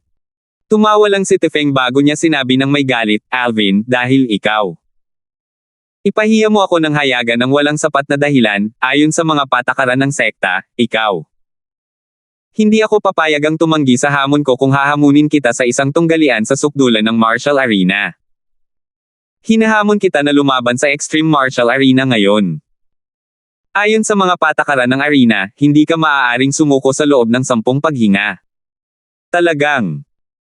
Gusto kong makita kung kaya mong humawak ng mahigit 10 hininga laban sa akin. Bahagyang may bahid ng pananabik ang makikita sa mga mata ni Tifeng sa sandaling ito. Sinusubukang mag-isip ng mga paraan para maakit si Alvin palabas ng nakatagong ulap na sekta para mapatay niya si Alvin. Hindi niya inaasahan na gagawin iyon ni Alvin para bigyan siya ng napakagandang pagkakataon. Bagamat napakatalino ni Alvin, ay lubos siyang nagtitiwala na siya, bilang isang panimulang hari ng mga Diyos, ay makakagawa ng patayin si Alvin sa loob ng 10 hininga. Hindi ko alam na may ganoong patakaran. Ikaw ba ang gumawa nito? Krimen ang magsinungaling. Ang mga patakaran, tanong ni Alvin habang nakataas ang kilay. Nang marinig ang mga salita ni Alvin, umiling ang mga tao. Ginawa ba ni Alvin? Hindi ba nabasa ni Alvin ang Inner Disciple Manual? Mas lalong lumawak ang ngiti ni Tifeng nang sabihin niya, hindi ko kayang ituring ang mga patakaran ng aming sekta bilang biro. Kung hindi ka naniniwala, pwede kang magtanong kahit kanino rito. Sa sandaling ito, isa sa mga panloob na disipulo ang nagmadaling nagsabi, Alvin. May ganoong patakaran. Hindi gawa-gawa lang yan ni Senior Brother Tifeng. Bilasan mo at humingi ka ng tawad sa kanya. Pinaikit ni Tefeng ang kanyang mga mata at sinabing, kung luluhod ka at didilaan mo ang aking mga bota hanggang sa ito ay malinis bago gumapang sa pagitan ng aking mga binti, isasaalang-alang ko ang pagpapatawad sa iyo. Malinaw na walang balak si Tefeng na palayain si Alvin mula sa hamon. Walang pakialam na sinabi ni Alvin, dahil mayroon kang hiling na mamatay, tutuperin ko ang iyong hilingin. Isang hiling ng kamatayan. Ako. Tumawa si Tefeng. Pagkatapos, buong kumpiyansa niyang sinabi, Alvin.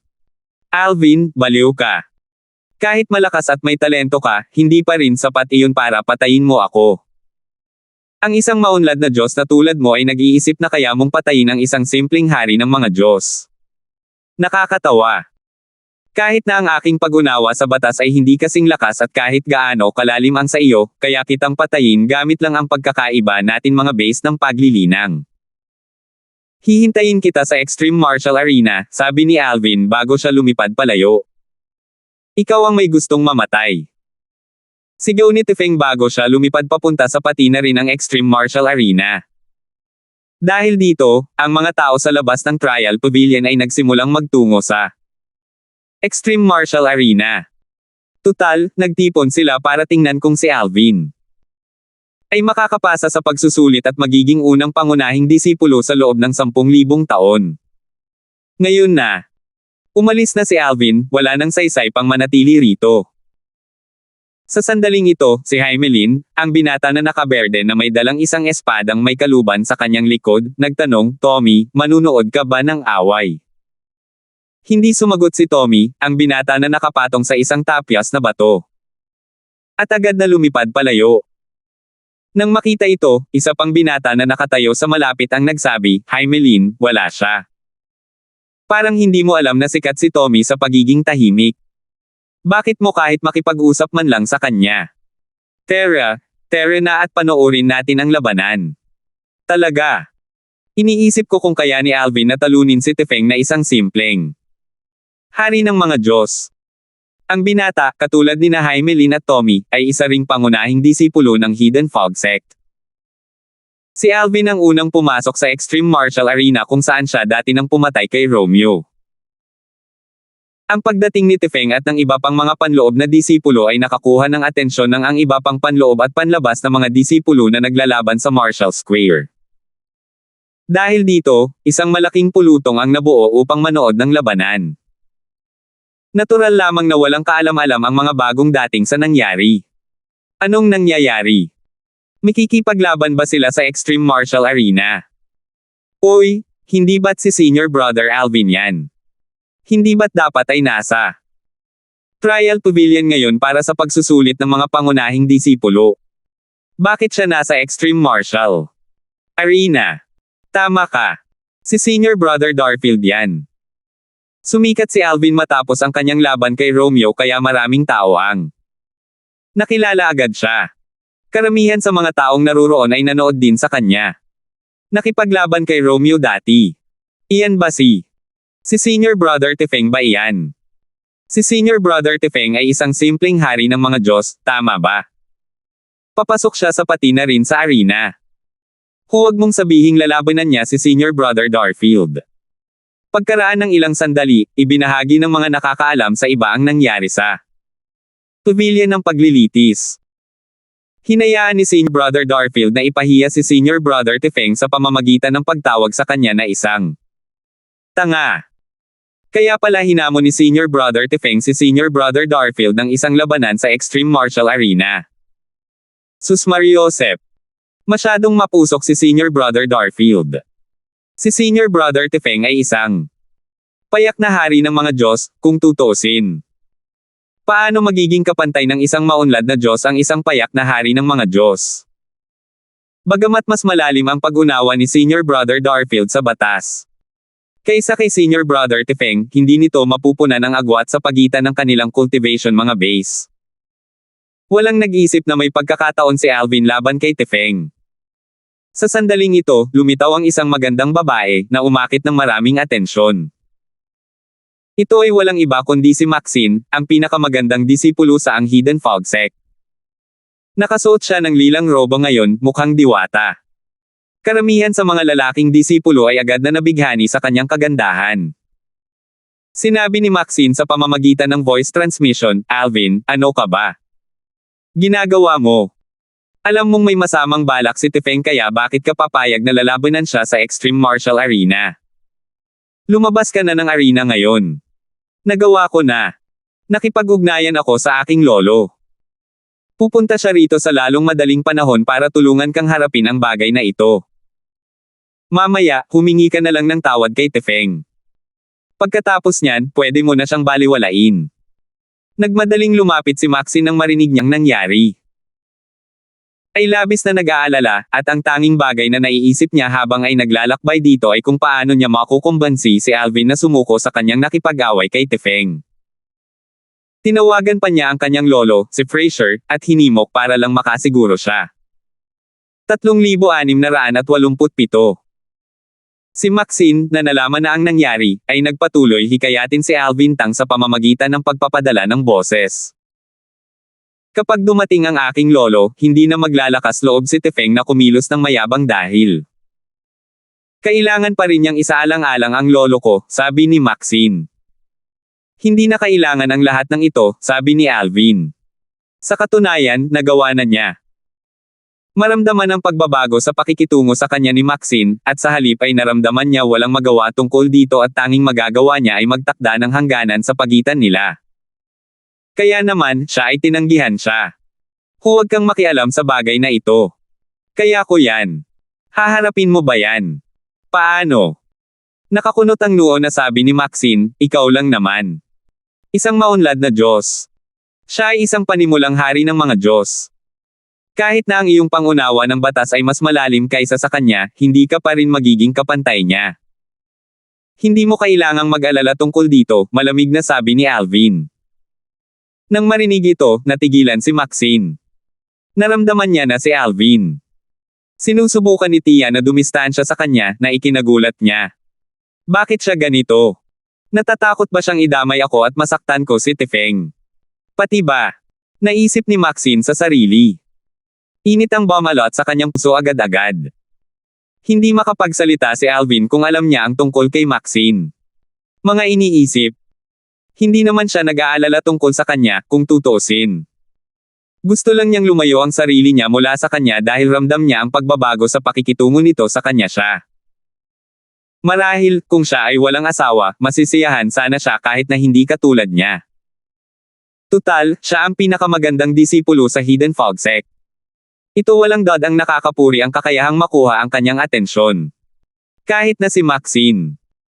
Maaaring hindi pa umiibig si Maxine sa kanya, nagpapakita na ito ng mga senyales ng. Kaya naman, gusto niyang sirain ang lahat ng pag-asa at damdamin nito bago pa lumaki ang mga ito. Sa sandaling ito, ang dalawang panloob na elder na naka-duty sa Extreme Martial Arena sa wakas ay lumitaw. Hindi na sila ang parehong dalawang panloob na elder mula noon. Pagkatapos na lahat, ang mga panloob na matatanda ay magpapalitan sa pagbabantay sa arena. Alvin, Tifeng, pareho ba kayong lalaban sa Extreme Martial? Mga matatanda, umaasa akong kayo ang magiging mga saksi ko. Ayon sa mga tuntunin ng Extreme Arena. Martial Arena, hindi ka maaaring sumuko sa loob ng 10 hininga. Umaasa ako na mahigpit kang ipatupad ang patakarang ito, nakangiting sabi ni Tifeng habang nakatingin sa dalawang matatanda, sana'y wala sa inyo ang magpakita ng paboritismo at hayaan siyang sumuko bago ang. Tapos na ang oras. Kung hindi, wala akong magagawa kundi kausapin ang aking Panginoon tungkol dito. Malinaw pinagbabantaan ni Tifeng ang dalawang panloob na elder na naka-duty sa Extreme Martial Arena kasama ang kanyang amo. Bagamat hindi natuwa ang dalawang panloob na elder sa kanilang pananakot, ginawa nila iyon hindi nila maipakita sa kanilang mga mukha ang kanilang pagkadismaya. Huwag kang mag-alala, Tifeng. Susundin namin ang mga patakaran. Walang paborito rito. Napakahusay. Tumango si Tifeng, nasiyahan. Pagkatapos, tumingin siya kay Alvin. Nang may pagyayelo habang sinasabi, Alvin, hinahangaan ko talaga ang iyong katapangan. Sa kasamaang palad, hindi mo matatanggihan ang hamon ko dahil pinahiya mo ako. Dahil dito, nagkaroon ng halos ideya ang dalawang panloob na elder kung ano ang nangyari. Sila nagtataka kung bakit si Alvin, isang maunlad na Diyos, ay haamon ng isang hari ng Diyos tulad ni Tefeng. Lumalabas na ito ay dahil si Alvin ay walang pagpipilian. Sa sandaling ito, pamangkin kong si Tefeng. Isang matandang lalaki ang biglang lumitaw sa harap ng lahat. Wala nang iba pa kaysa kay Fraser. Ipinatawag siya rito ng kanyang pamangkin na si Maxine. Tulad ng lahat, hindi niya maintindihan kung bakit ganoon si Alvin. Kumpiyansa. Naisip niya na maaaring nagkaroon ng tagumpay si Alvin kaya siya sinuri ang cultivation base ni Alvin gamit ang kanyang banal na kamalayan. Nang natuklasan niya na si Alvin ay isa pa ring advanced na Diyos, dali-dali niyang sinabi kay Tefeng na balitaan ko ang nangyari. Posible ba para sa iyo na pigilan ito? Para sa akin. Hihingiin ko sa kanya ang tawad sa iyo. Kinausap agad ni Fraser si Tefeng pagkakita niya dahil kilala niya si Tefeng ay ang tanging makakapigil sa laban ngayon. Si Fraser ay itinuturing na medyo malakas sa mga panloob na matatanda kaya ang kanyang hindi masyadong mababa ang katayuan. Marahil, kung ito ay isang ordinaryong hamon, si Tefeng maaaring nagbigay ng konsiderasyon kay Fraser. Gayunpaman, ang kanyang kalaban ngayon ay si Alvin. Hindi lang niya gustong patayin si Alvin, kundi pati na rin ang kanyang Panginoon inutusan din siya na patayin si Alvin. Dahil dito, paano niya hahayaang mapunta sa ganito kagandang pagkakataon? Elder Fraser, binigyan ko na siya ng pagkakataong humingi ng tawad pero siya tumanggi, mahinahong sabi ni Tefeng habang sumusulyap kay Fraser, kaya, umaasa ako na ikaw. Hindi mo ako masisisi sa hindi pagpapawalang bisa ng hamon ko. Natural lang, kung gusto mo talaga para tumigil, maaari kang makipag-usap sa aking Panginoon. Kung walang pagtutol ang aking Panginoon, gagawin kong natural na tumigil. Kumunat ang noo ni Fraser nang marinig niya ang mga sinabi ni Tefeng. Gayunpaman, sa huli, nagpadala pa rin siya ng mensahe sa pangalawang elder ng Hidden Fog Sect. Ito ay hindi nagtagal bago siya nakatanggap ng tugon. Fraser, dapat ay sapat ka ng matanda para malaman na huwag makialam sa mga gawain ng nakababata. Sa simula, kinuha ni Fraser si Feng Yin, ang pangalawang elder ng nakatagong Fog Sect, ay address ng kaunti para sa kanya. Talagang hindi niya inaasahan ang ganoong tugon. Di nagtagal, natanto ni Fraser.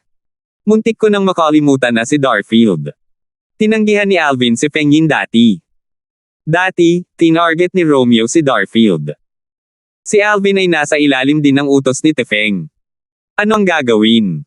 Ang pagitan ni Darfield. Hindi maliit ang lakas ni na Alvin at Tefeng. Habang iniisip ito, pinagpawisan ng malamig si Tefeng. Marahil, kay Feng Yin ito. Balak patayin si Alvin gamit ang kamay ni Tefeng. Dapat ko ba siyang ipaalala na si Alvin ay may matibay na pinagmulan? Tama. Paano ko makakalimutan tungkol dito? Dahil sa misteryosong pinagmulan ni Alvin at sa iilang mga mahimalang pangyayaring nakapalibot sa kanya, paano siya papayag na labanan si Tefeng kung siya ay hindi kumpiyansa? Walang malay na tumingin si Fraser kay Alvin at natuklasan na si Darfield. Kalmado pa rin si Alvin gaya ng dati. Walang bakas ng takot kay Alvin. Mukha man lang. Dahil dito, agad siyang nakaramdam ng ginhawa. Masyado akong balisa matapos akong paulit-ulit na hikayatin ni Maxine na pumunta rito. Ako pa nga. Ang nakalimutan na mayroon siyang misteryosong pinagmulan. Malinaw pa ring naaalala ni Fraser ang paggalang ng angka ng song sa nagmamadaling nagtanong gamit ang voice transmission, Lolo, nakausap mo na ba si Alvin dati noong nasa Skywind City sila? Samantala, nang makita ni Maxine ang kawalan ng tugon ni Fraser, siya ang pangalawang nakatatanda. Malapit nang magsimula ang laban sa pagitan ni na Alvin at Fraser, kung tutuusin. Ngunit wala pa ring sinasabi si Fraser. Paano siyang hindi makakaramdam ng pagkabalisa? Sa oras na ito, taglay na ni Tefeng ang kanyang nakakatakot na banal na enerhiya na kakaiba. Sa mga hari ng mga Diyos. Nakausap ko na siya, pero ayaw niyang pigilan si Tefeng, sagot ni Fraser. Sa pamamagitan ng voice transmission, sa anumang kaso, huwag mag-alala. Dapat ay si Alvin ay may kumpiyansa dahil madali siyang pumayag sa hamon.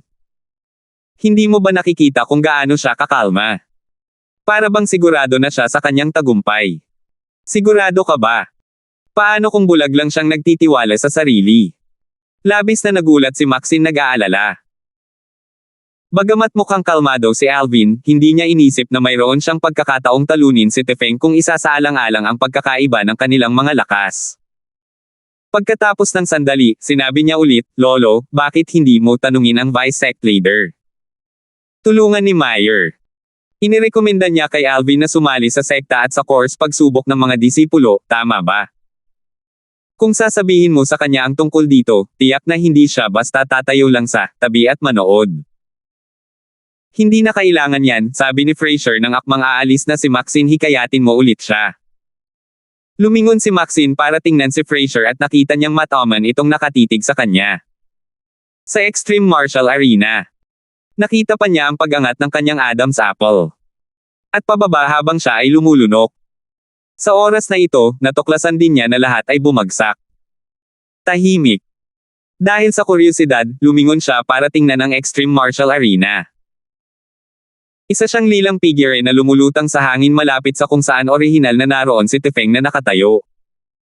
Gayunpaman, nawala na si Tefeng. Ang natitira na lamang ay isang ulap ng ambon ng dugo at ang tunog ng isang espada na sumisipol sa hangin. Patay na si Tefeng. Nanlaki ang mga kayumangging mata ni Maxine sa gulat, at isang baka sa kanyang magandang mukha ang hindi pagkapaniwala. Gayon din, lahat ay nagulat at hindi makapaniwala. Ang ilan sa kanila ay maging tumingin kay Alvin nang may takot. Wala sa kanila ang malinaw na nakakita kung ano nangyari. Ang nakita lang nila ay biglang lumitaw si Alvin sa tabi ni Tefeng. Hindi pa nakakapag-react si Tefeng nang sumabog ang hindi mabilang na sinag ng espada. Pinagmamasdan si Tefeng hanggang sa wala nang matira kundi isang ulap ng dugo. Nangyari ang lahat sa isang kisap mata lamang. Nagkatinginan ng dalawang inner elder na naka-duty sa Extreme Martial Arena. Sa gulat at hindi makapaniwala rin. Napakabilis niya.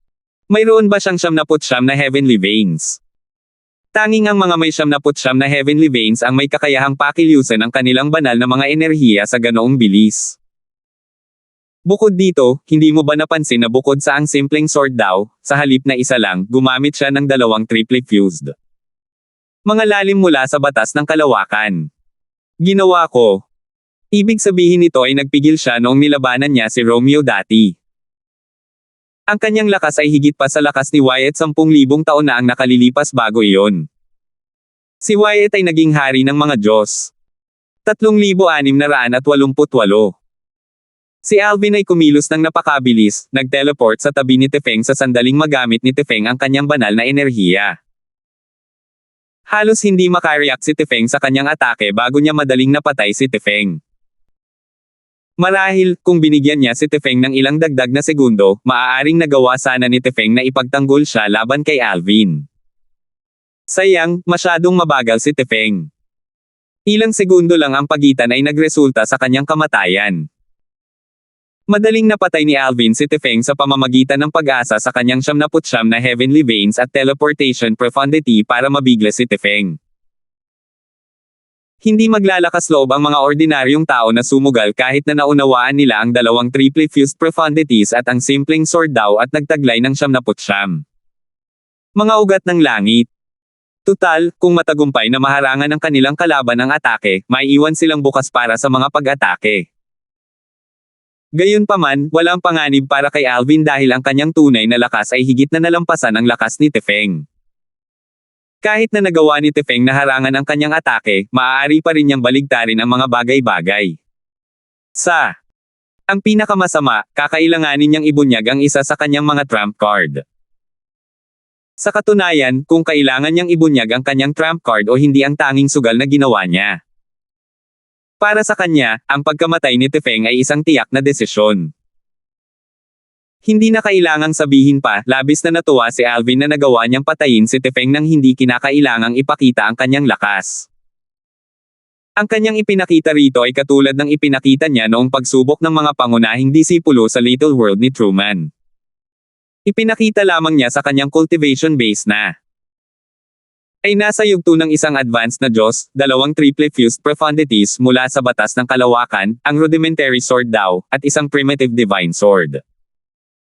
Ang tanging bagay na nabunyag niya rito ay ang kanyang 99 na heavenly veins.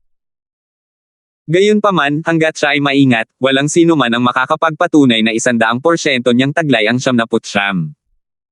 Mga ugat ng langit. Kahit na mabunyag ang bagay na ito, hindi ito malaking problema. Kung tutuusin, maaaring bihira ang 99 na ugat ng langit sa mga Devata realms, ngunit karaniwan ang mga ito sa mga realms of gods. Kung tutuusin, karamihan sa mga naninirahan sa mga realms of gods ay mga inapo ng mga pinakadakilang makapangyarihang nilalang.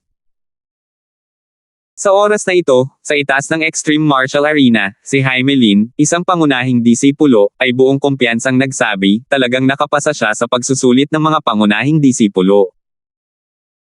Ito ang aking unang pagkikita sa isang advanced na Diyos na nakaunawa ng dalawang triple fused profundities mula sa isang supreme law. Ang pagsusulit ng mga pangunahing disipulo ay maaaring mahirap para sa mga panloob na disipulo, ngunit hindi ito mahirap para kay Alvin. Tumango ang isa pang pangunahing disipulo bilang pagsang-ayon. Sa oras na ito, isang binata na nakaitim, si Tommy, ang sumunggab sa ibabaw ng tapyas na bato sa ilalim ng kanyang mga paa at lumapag sa Extreme Martial Arena. Matapos itabi ang tapyas na bato, tumingin siya kay Alvin at sumigaw, "Alvin." Nang makita si Tommy, nagsimulang mag-usap ang mga tao. Si Senior Brother Tommy yan. Hindi ko inaasahang makikita ko ulit si Senior Brother Tommy dito pagkatapos ng napakaraming taon. Noong siya ay isang inner disciple, siya ang itinuturing na pinakamalakas na inner disciple sa Hidden Fog Sect. Matapos makalusot at maging isang panimulang hari ng mga Diyos, nakapasa siya sa pagsusulit ng mga core disciple at naging isang core disciple. Alam ng lahat yan. Ang mahalaga ay matapos maging isang pangunahing disipulo, nagustuhan siya ni Supreme Elder J dahil sa kanyang natatanging pagganap at tinanggap siya bilang kanyang disipulo. Kataas-taasang Elder J. Siya ang pinakamalakas sa 4 na kataas-taasang elder ng ating Hidden Fog Sect, tama ba? Tama iyan. Ang kataas-taasang elder na si Jay, ang kataas-taasang elder na si Feng, ang kataas-taasang elder na si Yun, at ang kataas-taasang elder na si Wu ang pinakamalakas na elder sa Hidden Fog Sect. Kahit ang pinuno ng sect ay magalang sa kanila. Kaya may isip mo kung gaano kataas ang likas na talento at kakayahan sa pag-unawa ni Senior Brother Tommy. Ay bilang direktang disipulo ng kataas-taasang elder na si Jay. Sa pamamagitan ng mga pag-uusap sa kanyang paligid, nalaman ni Alvin ang pagkakakilanlan ni Tommy. Alam niya noon pa man na ang 4 na kataas-taasang elder ng Hidden Fog Sect ang pinakamalakas na powerhouse sa Hidden Fog Sect.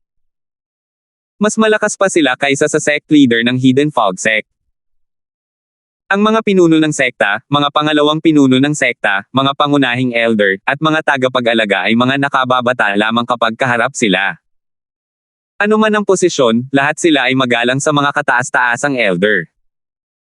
Ito ay isang mundo kung saan ang malalakas ay iginagalang, kung tutuusin. Senior Brother Tommy, anong problema? Nagkusang magtanong si Alvin. Nakapasa ka ba sa pagsusulit ng mga pangunahing disipulo? Prangkang tanong ni Tommy. Oo. Tumango si Alvin. Matapos patayin ni Alvin si Tifeng, nahulaan na ng karamihan na nakapasa si Alvin sa pagsusulit ng mga pangunahing disipulo. Gayunpaman, natigilan pa rin sila nang marinig nila ito mula kay Alvin. Napakagaling, direktang sabi ni Tommy habang nakatingin kay Alvin ng may pasasalamat. Alvin, ang aking Panginoon ay ang kataas-taasang elder na si Jay. Gusto mo ba siyang tanggapin bilang iyong Panginoon? Dahil dyan, ako ang magiging nakatatandang kapatid mo. Sino mang magkasala sa hinaharap ay kailangang makipaglaban sa akin. Hindi magaling magsalita si Tommy kaya prangka siyang nagsalita. Isang kaguluhan ang sumiklab pagkasabi ni Tommy. Gusto bang tanggapin ng kataas-taasang elder na si Jay si Alvin bilang kanyang disipulo? Batay sa katotohanan ang pagtatanong ni Senior Brother Shay kay Alvin kung nakapasa siya sa pagsusulit ng mga pangunahing disipulo ay nagpapatunay na plano lamang ni Supreme Elder Jay na tanggapin siya bilang isang disipulo kung makapasa siya sa pagsusulit. Si kataas-taasang Elder Jay ay isa sa 4 na kataas-taasang elder sa Hidden Fog Sect. Kung si Alvin ay magiging disipulo niya, magagawa niya ang anumang gusto niya sa sekta. Naiinggit ako. Sana ako na lang si Alvin. Maging ang dalawang inner elder na naka-duty sa Extreme Martial Arena ay naiinggit na nakatingin kay Alvin. Ipinapakita nito na si Alvin ay nasa mabilis na pag-angat. Katataasang Elder J. Bahagyang natuwa si Maxine nang makabawi siya mula sa pagkabigla. Para bang siya mismo ay magiging disipulo ng kataas-taasang elder. Katulad ng iba, wala siyang alinlangan na papayag si Alvin na maging isang kataas-taasang elder. Disipulo kahit na dati na niyang tinanggihan ang imbitasyon ng mga tagapag-alaga at mga pangunahing elder. Tutal, hindi sila maihahambing sa mga kataas-taasang elder. Malamang na tinanggihan niya ang iba dahil naghihintay siyang maging disipulo ng isa sa mga kataas-taasang elder. Sa oras na ito, Senior Brother Tommy, nakangiting sabi ni Alvin, pakiusap, iparating ang aking pasasalamat kay Supreme Elder J, ngunit sa kasamaang palad, kailangan kong tanggihan ang kanyang mabubuting intensyon dahil mayroon na akong master. Sandaling natigilan si Tommy sa mga sinabi ni Alvin. Nang makabawi siya, tumingin siya kay Alvin ng may malalim na titig at sinabing, naiintindihan ko. Sayang naman. Kasunod nito, hindi na nag-aksaya pa ng salita si Tommy at lumipad palayo sakay ng tapyas na bato na lumitaw sa ilalim ng kanyang mga paa. Sa isang kisap mata, nawala siya sa paningin ng lahat. Sa oras na ito, sa wakas ay nakabawi na ang mga tao mula sa pagkabigla sa pagtanggi ni Alvin. Walang sino man ang umaasa na tatanggi siya kay Tommy. Kung tutuusin, ito ang pinakamahusay na paraan upang mapataas ang kanyang katayuan sa Hidden Fog Sect. Hindi ako makapaniwalang tinanggihan ni Alvin ang kataas-taasang elder na si Jay. Bueno, ang mga henyo ay mayabang at arrogant naman talaga. Hindi naintindihan ng karamihan ang desisyon ni Alvin, at ganoon din si Maxine. Dali-dali siyang nagpadala ng mensahe kay Alvin. Alvin, dapat ay pumayag ka ng maging disipulo ni Supreme Elder J. Dahil dyan, hindi na maglalakas loob ang pangalawang elder na kumilos laban sa iyo sa pagpatay kay Tefeng. Ngayong napatay mo na si Tefeng, tiyak na hindi ito hahayaang mawala ng pangalawang elder. Kilala siya sa pagiging overprotective sa kanyang mga disipulo. Kung ikaw ang Supreme Elder. Aklat ni Jay, hindi siya maglalakas loob na kumilos ng padalos-dalos. Ang pagiging alagad ni Supreme Elder J ay parang pagkakaroon ng dagdag na anting-anting na nagil iligtas buhay. Napakasimple lang ng iniisip ni Maxine. Dahil pinatay ni Alvin si Tefeng, tiyak na maghihiganti si Feng Yin mula sa kanya. Sa pagtangging maging disipulo ng kataas-taasang Elder J, inilalagay lamang niya ang kanyang sarili sa panganib. Bawat isa ay may kanya-kanyang mithiin, walang pakialam na sabi ni Alvin. Ikaw. Namula ang mukha ni Maxine sa galit. Walang magawa niyang tinapakan ang kanyang paa bago tumalikod para umalis, mukhang isang babaeng kakatapos lang makipag-away sa kanyang kasintahan. Kasabay nito, si Feng Yin, ang pangalawang elder ng Hidden Fog Sect, ay nakahinga ng maluwag nang malaman niyang tumanggi si Alvin na maging disipulo ng Supreme Elder na si Jay. Malamig na kumislap ang kanyang mga mata habang bumubulong sa sarili, hanggal na bata. Hindi ako maglalakas loob na kumilos ng padalos-dalos laban sa iyo kung ikaw ay magiging disipulo ng kataas-taasang Elder J. Gamit ito, makakakilos ako ng walang anumang alalahanin. 3,689. Halos kasabay ng pagkamatay ni Tefeng, si Feng Yin, ang pangalawang elder ng Hidden Fog Sect, ay nakatanggap ng voice transmission na nagpapalam sa kanya tungkol sa pagkamatay ni Tefeng. Sa una, hindi niya ito pinaniwalaan. Gayunpaman, pagkatapos makatanggap ng ilang voice transmissions, wala siyang ibang nagawa kundi maniwala na si Alvin, isang mas mataas na Diyos, pinatay ang kanyang disipulo, isang panimulang hari ng mga Diyos, kahit na ayaw niya. Likas sa kanya ang galit. Si Tefeng ang unang disipulo na tinanggap niya. Bagamat karaniwan siyang mahigpit kay Tefeng, itinuturing niya si Tefeng bilang kanyang anak. Paanong hindi magagalit sa pagkamatay ni Tefeng? Muntik na siyang malunod sa kagustuhang pumunta agad sa Extreme Martial Arena para patayin si Alvin bago niya pilit na pinakalma ang sarili. Tutal, kung talagang napatay niya si Alvin, mahahatulan siya ng kamatayan kahit na siya ang pangalawang elder ng Hidden Fog Sect. Puno ng pagnanais na maghiganti para sa kanyang unang disipulo, natural lamang na nabalisa siya nang malaman niya ang intensyon ng kataas-taasang elder na si Jay na tanggapin si Alvin bilang isang disipulo. Si Supreme Elder Jay ay isa sa pinakamalakas na powerhouse sa Hidden Fog Sect at madali niya itong mapapatay sa isang pitik lang ng kanyang mga daliri. Natural lang na hindi siya maglalakas loob na sakta ng isang taong tulad ni Supreme Elder Jay. Kung kikilos siya laban sa direktang disipulo ni Supreme Elder Jay, maghahanap lang siya ng gulo. Kaya naman, kahit napakiramdam niya ay labis siyang ayaw, handa siyang baliwalain ang lahat ng ideya ng paghihiganti. Tutal, tulad ng marami pang iba, wala siyang duda na papayag si Alvin na maging mga disipulo ng kataas-taasang elder na si Jay. Laking gulat niya nang tinanggihan ni Alvin ang kataas-taasang elder na si Jay. Paano siyang hindi makakaramdam ng labis na tuwa? Dahil dito, may pagpapatuloy niya ang kanyang paghihiganti. Napakataas ng likas na talento at kakayahan sa pag-unawa ni Alvin.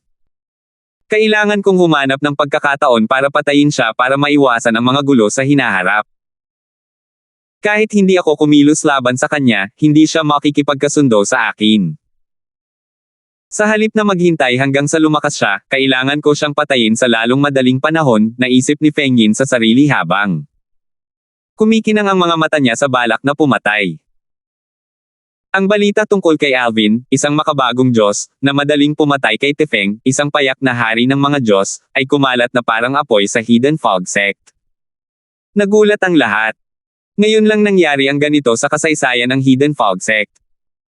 Kasunod nito, kumalat din ang balita tungkol sa pagpasa ni Alvin sa pagsusulit ng mga pangunahing disipulo at pagiging unang pangunahing disipulo sa loob ng 10,000 taon. Personal na inanunsyo ng pinuno ng sekta ng Hidden Fog Sect ang resulta. Dahil dito, opisyal nang naging pangunahing disipulo si Alvin ng Hidden Fog Sect. Natural lang, may ilan na nahirapang tanggapin ito. Kinwestiyon nila ang pagiging lihaytimo ng resulta at nagtaka kung nandaye ba si Alvin noong pagsusulit. Gayunpaman, ang mga pagdududa at hinalang ito ay naalis nang malaman na naunawaan ni Alvin ang dalawang triple fused profundities mula sa batas ng kalawakan, ang rudimentary sword daw, at nagtataglay ng isang primitive divine sword. Gamit ang mga ito, makatuwiran na nalampasan na niya ang core. Pagsusulit ng mga disipulo. Hindi talaga ako binaygo ng batang iyon. Hindi naman nasayang ang mga rekomendasyon ko. Tuwang-tuwa si Sergio, ang dekano ng Hidden Fog Academy sa Skywind City, nang matanggap niya ang balita mula sa Hidden Fog Sect. Bagamat hindi siya lubos na kumpiyansa, inirekomenda niya kay Alvin na pumasok sa Hidden Fog Academy ng maaga dahil umaasa siyang si Alvin. Si Tian ang magiging unang Diyos na magiging pangunahing disipulo ng Hidden Fog Sect sa loob ng 10,000 taon. Hindi tulad ng karamihan, alam ni Sergio ang pagganap ni Alvin noong paglilitis sa mga estudyante ng 10 stars. Kaya naman, alam niyang mas malakas si Alvin kaysa sa inaakala niya. Samantala, marami sa mga guro sa Hidden Fog Academy ang nalaman din ang tungkol sa mga kahangahangang gawa ni Alvin sa Hidden Fog Sect. Bukod sa pagiging mga guro ng akademya, sila rin ay mga panloob at panlabas na elder ng Hidden Fog Sect. Paano nila hindi malalaman kung ano ang nangyayari sa sekta? Tunay na kahanga-hanga si Alvin. Siya ang unang pangunahing disipulo ng Hidden Fog Sect sa loob ng 10,000 taon. Kung hindi ko narinig. Maraming tao ang hindi nakakaalam kung ano ang naranasan ni Alvin sa 10-star students trial ng Hidden Fog Academy, ngunit alam niya. Mas malakas si Alvin kaysa sa inaakala niya, at iyon pala ang totoo. Sa sandaling ito, natanggap din ng lahat ng guro sa Hidden Fog Academy ang balita. Sa isang banda, sila ay mga guro ng Hidden Fog Academy, at sa kabilang banda, sila rin ang mga elder ng Inner Sect o ang mga elder ng Outer Sect ng Hidden Fog Sect. Mayroon silang sariling mga contact sa Hidden Fog Sect, kaya hindi mahirap para sa kanila na malaman kung ano ang nangyari doon. Natural lamang nang malaman ito ng mga guro, unti-unti rin itong natutunan ng mga estudyante. Kamangha-mangha si Alvin. Ang unang pangunahing disipulo ng Hidden Fog Sect sa loob ng 10,000 taon. Kung hindi ko ito narinig mula sa mga guro, hindi ako maniniwala. Tama. Ang dami niyang nagawa pagkalabas niya ng Hidden Fog Academy. Tunay siyang kahanga-hanga. Kilala man nila siya o hindi, lahat sila ay namangha at natatakot kay Alvin matapos marinig ang tungkol sa kanyang mga kahangahangang gawa sa Hidden Fog Sect. Balik tayo sa Hidden Fog Sect. Alvin, ang galing mo talaga. Sasali na ako sa Hidden Fog Sect. Dapat ay yakapin mo ako pagdating ko. Nakatanggap si Alvin ng mensahe mula kay Norvin matapos siyang dalhin ni Frasier sa tirahan ng mga pangunahing disipulo. Si Norvin, ang young master ng king rank na 10,000 Leave Sect, ay isang 10-star student sa Hidden Fog Academy. Bagamat matagal nang hindi kilala ni Alvin si Norvin ay isa sa 2 taong itinuturing niyang kaibigan sa Hidden Fog Academy. Ang isa pang taong itinuring niyang kaibigan ay si Darren. Hindi kasing lakas ni Norvin si Darren, ngunit naintriga si Alvin kay Darren. Napukaw ang kanyang kuryosidad dahil, noong paglilitis sa 10 stars, sinabi sa kanya ni Darren na hanggat nananatili siya sa tabi ni Darren, ang iba pang puwersang may ranggong hari ay hindi maglalakas loob na kumilos laban sa kanya dahil sa kay Darren. Pagkakakilanlan. Batay sa mga salitang ito, makikita si Darren ay may matibay na pinagmulan. Ang misteryo ay tila walang sino man sa Hidden Fog Academy ang nakakaalam nito. Matapos kumalma si Alvin, sumagot siya kay Norvin nang may ngiti sa kanyang mukha, maaari mo akong hanapin kung may makatagpo kang problema sa Hidden Fog Sect. Gayunpaman, tutulungan lang kita kung hindi ka mali. Kung hindi, wala na akong pakialam sa iyo. Mukha ba akong masamang tao? Tanong ni Norvin, nagkunwaring galit. Tumawa si Alvin habang sumasagot, sa tingin ko. Bago pa niya matapos pakinggan ang sagot ni Alvin, nakahinga ng maluwag si Norvin. Gayunpaman, napagtanto niyang napabuntong hininga siya nang maaga nang marinig niya ang susunod na mensahe ni Alvin. Sa tingin ko masama kang tao. Ikaw. Hindi mo ba kayang tapusin agad-agad ang sasabihin mo? Galit na tanong ni Norvin. Sige. Nagbibiro lang ako sa iyo, sagot ni Alvin, tama. May naalala lang ako. Bago ang paglilitis sa 10 stars, naaalala kong sinabi mong gusto mong makipag-usap at makipag-sparring sa akin para matuto tayo sa isa't isa. Gayunpaman, naging abala ako pagkatapos noon.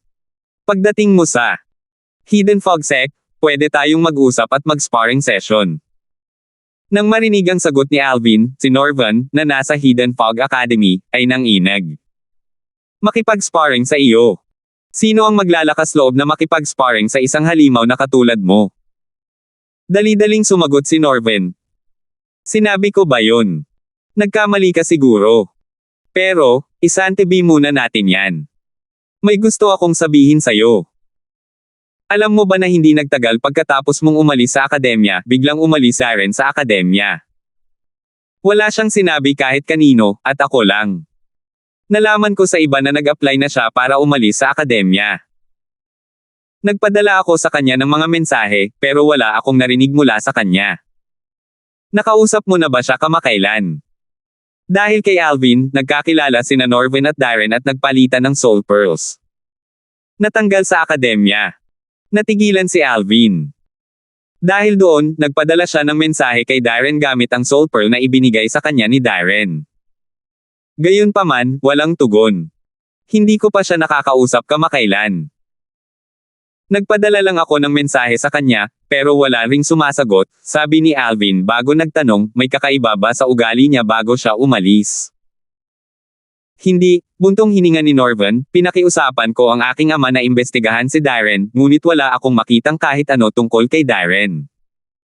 Napaka-misteryoso niya. Hindi ko alam kung saan siya nanggaling. Pagkatapos makipag-usap ni Alvin kay Norvin, humarap siya kay Frasier upang tanungin, Elder Frasier, maaari mo ba akong tulungan na kontakin si Vice Sect Leader Meyer? Siyempre naman. Anong problema? Matutulungan mo ba akong tanungin siya kung may alam ba siya tungkol sa pinagmulan ni Darren, isang estudyante ng 10 stars? Tanong ni Alvin. Nagpadala si Frasier ng mensahe kay Sergio, at hindi nagtagal ay nakatanggap siya ng tugon mula kay Sergio. Sinabi ng pangalawang pinuno ng sekta na si Merong na wala siyang alam tungkol sa pinagmulan ni Darren. Ang alam lang niya ay pumasok si Darren sa akademya sa pamagitan ng 9 stars assessment. Nagtanong na ako sa ibang mga kakilala ko sa akademya, at wala ni isa sa kanila ang nakakaalam. Malinaw na ginawa ni Fraser ang kanyang makakaya upang tulungan si Alvin Darfield. Tumanggaw si Alvin, medyo hindi mapakali. Siguro ayos lang si Darren, di ba? Maya-maya, kumalma siya. Wala nang saysay pang mag-alala tungkol kay Darren ngayon dahil wala na siyang magagawa. Ang pinakamahalaga ay palakasin ang kanyang lakas ngayon. Sa pamamagitan nito, kung kinakailangan, matutulungan niya si Darren sa hinaharap. Matapos ihatid si Alvin sa kanyang bagong tirahan, pinangunahan ni Fraser si Alvin na irehistro ang kanyang bagong pagkakakilanlan bilang isang pangunahing disipulo. Bibigyan siya ng isang bagong token ng pagkakakilanlan, at gagantimpalaan din siya. Ang gantimpala ay may halagang kahit papaano ay isang pangkaraniwang banal na artifact. Habang papunta roon, tinanong niya, Elder Fraser, kung wala akong magustuhang gantimpala sa listahan para sa pagiging isang core disciple, maaari ba akong humingi ng iba pa? Hindi inakala ni Alvin na magiging interesado siya sa mga gantimpala kaya umasa siyang ipagpapalit ito sa iba. Umiling si Fraser. Sa normal na sitwasyon, hindi iyon pinapayagan. 3,670. Hindi ko kaya. Bahagyang kumunat ang noo ni Alvin. Hindi niya inisip na magiging problema ang humingi ng isa pang gantimpala. Umasa siyang makakapagpalit ng auspicious pills. Kailangan niya ang mga table tasks ngayon. Kung mayroon siyang 2 auspicious pills, sigurado siyang makakalusot siya at magiging hari ng mga Diyos. Sa pamamagitan ng isa mapalad na pill, mahigit 50% siyang sigurado na magiging hari ng mga Diyos. Napagpasyahan niya ito batay sa kanyang karanasan at mga narinig. Kabilang ba sa mga gantimpala ang mga auspicious pills? Tanong ni Alvin nang may pag-asa. Mga mapalad na pildores. Maya-maya, umiling si Fraser at sinabing, hindi. Ang mga mapalad na pildores ay kapaki-pakinabang lamang sa mga Diyos. Bago ka dumating, ang mga pangunahing disipulo ay pawang hari ng mga Diyos. Gusto mo ba ng mga mapalad na pildores? Oo. Tumanggaw si Alvin. Sa katunayan, hindi mahirap para sa iyo na makakuha ng auspicious pills, sabi ni Fraser, maaari kang pumili ng isang bagay na mas mahalaga mamaya mula sa mga gantimpala at ipagpalit ang mga ito para sa auspicious pills. Sa tingin ko ay hindi magiging mahirap makahanap ng isang taong handang makipagpalitan ng mga ito sa iyo. Ibinigay ko na kay Maxine ang ilan. Mayroon akong mapalad na mga tableta. Kung hindi pa niya nainom ang mga ito, sigurado akong handa siyang ibigay ang mga ito sa iyo. Tiningnan ni Fraser si Alvin nang may kahulugan pagkatapos niyang magsalita para tingnan kung may reaksyon si Alvin. Medyo nadismaya siya nang makita niyang wala man lang reaksyon si Alvin. Hindi pa ba sapat ang kaakit-akit ng kanyang pamangkin na babae? Nagtanong si Alvin, may kilala ka bang pwede kong ipagpalit sa auspicious pills? Hindi. Umiling si Fraser at sinabing, ang mga mapalad na tableta ay kapaki-pakinabang sa mga Diyos, at hindi kami nagkukulang ng mga Diyos sa sekta. Maraming matatanda ang nagbibigay ng mga ito sa kanilang mga disipulo o mga inapo na tulad ko. Pumili ng isang bagay na may mataas na halaga at lubos na hinahangad sa kalaunan. Sa pamamagitan niyan, magkakaroon ka ng mas mataas na pagkakataon na nakikipagpalitan para sa auspicious pills. Gayunpaman, maaari mong subukan ang trading hall sa SEC. Kadalasan, mayroon silang auspicious pills. Bakit hindi tayo pumunta sa trading hall para tingnan? Agad na pumayag si Alvin. Mas mahalaga sa kanya ang auspicious pills kaysa sa gantimpala sa pagiging pangunahing disipulo ng Hidden Fog Sect. Dahil doon, nagpalit ng direksyon si Fraser at hinayaan si Alvin na makapasok sa trading hall ng Hidden Fog Sect. Ang trading hall ay ilang beses na mas malaki kaysa sa trial pavilion. Maraming mga booth sa bulwagan na binabantayan ng mga disipulo ng Hidden Fog Sect. Batay sa mga identity token sa kanilang mga baywang, sila ay mga panloob at panlabas na disipulo. Sa harap ng ilan sa mga booth, nakalista rin ang mga item na nakalista ng mga may-ari ng booth. Marami sa kanila ang naghahanap ng auspicious pills at ng primary, secondary, tertiary divine pills. Inilista rin nila ang mga item na handa nilang ipagpalit sa mga bagay na gusto nila. Tingnan natin kung may handang ibigay ang kanilang auspicious pills kapalit ng ibang bagay, naisip ni Alvin habang naglalakad siya palayo sa mga booth. Maraming tao ang bumati kay Fraser nang may paggalang nang makita nila siya. Nang makita nila si Alvin, natural lamang na sila ay masigasig. Senior Brother Darfield, kumusta? Senior Brother Darfield, napanood ko ang laban ninyo ni Tefeng. Ang galing-galing mo talaga. Ikaw ang unang taong nakagawa ng ganito kalaking tagumpay sa Hidden Fog Sect. Senior Brother Darfield, hinahangaan kita ng husto. Nagtipon ng mga panloob at panlabas na disipulo sa paligid ni Alvin na parang mga masugid na tagahanga ng mga kilalang tao sa mundo noong nakaraan niyang buhay. Nanatiling palakaibigan si Alvin nang harapin niya ang masigasig na grupo ng mga disipulo. Sa sandaling ito, nagliwanag ang mga mata ni Alvin. Pagkatapos, nagtanong siya, "Hoy, mayroon ba sa inyo ang may kilala na handang ipagpalit ang kanilang auspicious pills sa iba? Gusto kong ipagpalit ito ng ilang auspicious pills."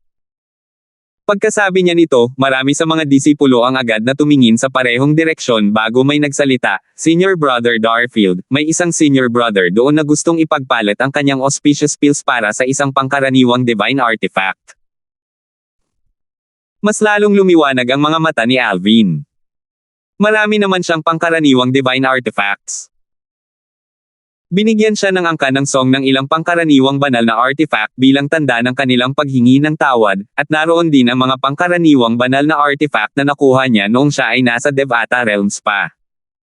Senior Brother Darfield, hindi sulit yan. Ang isang pangkaraniwang divine artifact ay mas mahalaga kaysa sa dalawang auspicious pills na mayroon siya. Tama iyan. Karaniwan, maaari kang makipagpalitan ng 4 na auspicious pills gamit ang isang katamtamang divine artifact. Ang ilang mga tao ay handang gumamit ng 5 auspicious pills para makipagpalitan ng isang katamtamang divine artifact. Mabilis na ipinaalala ng mga disipulo kay Alvin dahil natatakot silang matalo siya sa palitan. Sa kanilang palagay, kahit na mayroon si Alvin ng isang pangkaraniwang artifact, isa lamang ang makukuha niya na gantimpala niya sa pagiging isang pangunahing disipulo. Tutal, kung mayroon na siyang isang pangkaraniwang divine artifact, gagawin niya iyon hindi gumamit ng isang sinaunang banal na artifact noong kanyang mga labanan. Salamat sa mga paalala mo, nakangiting sabi ni Alvin bago siya naglakad papunta sa direksyon na tinitingnan ng iba kanina. Habang naglalakad siya, kusang humahanggos ang ibang mga disipulo para sa kanya. Talaga bang ipapalit ni Senior Brother Darfield ang isang pangkaraniwang divine artifact para sa auspicious pills? Bakit naman niya gagawin yan kung alam naman niyang mawawala iyon? Marahil, kailangan niya agad ang auspicious pills. Mausisa na pinanood ng lahat si Alvin habang naglalakad papunta sa isang booth na binabantayan ng isang lalaking nasa katanghaliang gulang. Ordinaryo lang ang itsura ng lalaking nasa katanghaliang gulang, ngunit mayroon siyang pares ng matatalim na mata. Nang makita niya si Alvin, isang ngiti ang sumilay sa kanyang mukha habang sinasabing, "Junior Brother Darfield, matagal ko nang naririnig ang tungkol sa iyo. Ang gwapo at ang ganda mo gaya ng nababalita." Umiling si Alvin at ngumiti. Base sa kung paano siya kinausap ng lalaki, sigurado siyang ang lalaki ay isang panloob na disipulo na isang hari ng mga Diyos. Feng Yin. Gulat na bulalas ni Fraser, nakakalakad lang palapit, matagal na kitang hindi nakikita. Kailan ka bumalik sa sekta? Elder Fraser. Si Feng Yin, na nakaupo nang nakakross ang mga paa sa lupa, ay agad na tumayo at yumuko habang sinasabing, "Bumalik ako ilang araw na ang nakalipas. Wala akong oras para bisitahin ka." Bahagyang nagulat si Alvin sa kung gaano kagalang-galang si Feng Yin kay Fraser. Nagtanong si Fraser, "Bakit hindi mo sinabi sa akin na kailangan mo ng isang pangkaraniwang banal na artifact?" Pagkatapos, inilabas niya ang isang 5 talampakang haba na pilak na saber bago niya ipinagpatuloy ang pagsasalita, "Maaari mo nang makuha ang pangkaraniwang banal na artifact na ito. Para naman sa 2 auspicious pills, maaari mo itong ibigay kay Alvin." Habang nagsasalita si Fraser, sumulyap siya kay Alvin. Sa kanyang palagay, ang pagtulong kay Alvin ay tiyak na makikinabang sa kanya. Bukod pa rito, dahil maganda ang relasyon niya kay Feng Yin, kahit na isang pagkalugi ang ibigay kay Feng Yin ang pangkaraniwang banal na artifact kapalit ng 2 auspicious pills, wala siyang pakialam nito, mapapasasaya niya ang magkabilang panig. Ngumiti si Feng Yin ng mapait at ikinumpas ang kanyang kamay. "Elder Fraser, hindi ko pa nababayaran ang iyong pagliligtas sa buhay ko. Paano ko makukuha ang iyong gamit? Ibibigay ko ang 2 auspicious pills na ito kay Alvin. Tungkol naman sa pangkaraniwang banal na artifact, maaari mo itong kunin. Pagkatapos noon, naglabas si Feng Yin ng isang bote ng gamot at ibinigay ito kay Alvin habang sinasabi, Junior Brother Darfield, dahil maganda ang relasyon ninyo ni Elder Fraser, ibibigay ko sa iyo ang 2 auspicious pills na ito. Kumunat ang noo ni Fraser at magsasalita na sana nang sabihin ni Alvin, salamat sa iyong kabaitan, Senior Brother Feng Yin. Gayunpaman, hindi ko maaaring kunin ng libre ang mga gamit mo. Sa katunayan, mayroon akong isang pangkaraniwang banal na artifact na maaari mong makuha. Habang nagsasalita si Alvin, inilabas niya ang isang espada na kumikinang sa asul na liwanag. Bagamat isa rin itong pangkaraniwang banal na artifact, malinaw na mas mataas ang kalidad nito kumpara sa pangkaraniwang banal na artifact ni Fraser. Nagliwanag ang mga mata ni Feng Yin nang makita niya ang espada. Nang makita ito, napangiti na lamang si Fraser at itinago ang kanyang katamtamang banal na artifact. Muli, nakalimutan niya na si Alvin ay may malakas na pinagmulan. Natural lamang na si Alvin ay hindi nagkukulang ng katamtamang banal na artifact. Bukod dito, maaaring binigyan din ng angkan ng song si Alvin. Nagbigay si Alvin ng ilang pangkaraniwang banal na artifact bilang tanda ng kanilang paghingi ng tawad. Naaalala pa niya kung paano nagpakumbaba si Edmund, ang pangalawang Panginoon ng angkan ng song, sa harap ni Alvin. Tiningnan ni Feng Yin ang katamtamang banal na artifact sa kamay ni Alvin nang may nagniningning na mga mata habang seryosong sinabi, Junior Brother Darfield, malaking kawalan talaga para sa iyo kung ipagpapalit mo ang 2 auspicious pills sa isang katamtamang banal na artifact. May utang na loob ako sa iyo para dito. Gusto talaga ni Feng Yin ng isang pangkaraniwang banal na artifact kaya mabilis niya itong pinalitan ng 2 auspicious pills. Dahil alam niya medyo hindi patas ang palitan, nagkusa siyang sabihin na may utang siyang pabor kay Alvin. Pagkatapos ng palitan, nakipagpalitan din siya ng soul pearls kay Alvin. Senior Brother Feng Yin, masyado kang magalang. Sa aking paningin, ang halaga ng 2 auspicious pills na ito ay hindi mas mababa kaysa sa isang pangkaraniwang banal na artifact, sabi ni Alvin habang inilalagay niya ang bote ng gamot na naglalaman ng 2 auspicious pills. Halos hindi niya mapigilan ang pananibik sa kanyang puso sa sandaling ito. Bilang. Hanggat hindi pinalalaki ang bisa ng mga tableta, siya ay magiging hari ng mga Diyos pagkatapos inumin ang 2 tableta. Isa akong lalaking tumutupad sa aking pangako, matatag na sabi ni Feng Yin sa kabila ng mga sinabi ni Alvin. Dahil dito, nagkaroon ng magandang impresyon si Alvin kay Feng Yin na ngayon lang niya nakilala. Salamat po at sinamahan ninyo ako, ingat lagi mga master.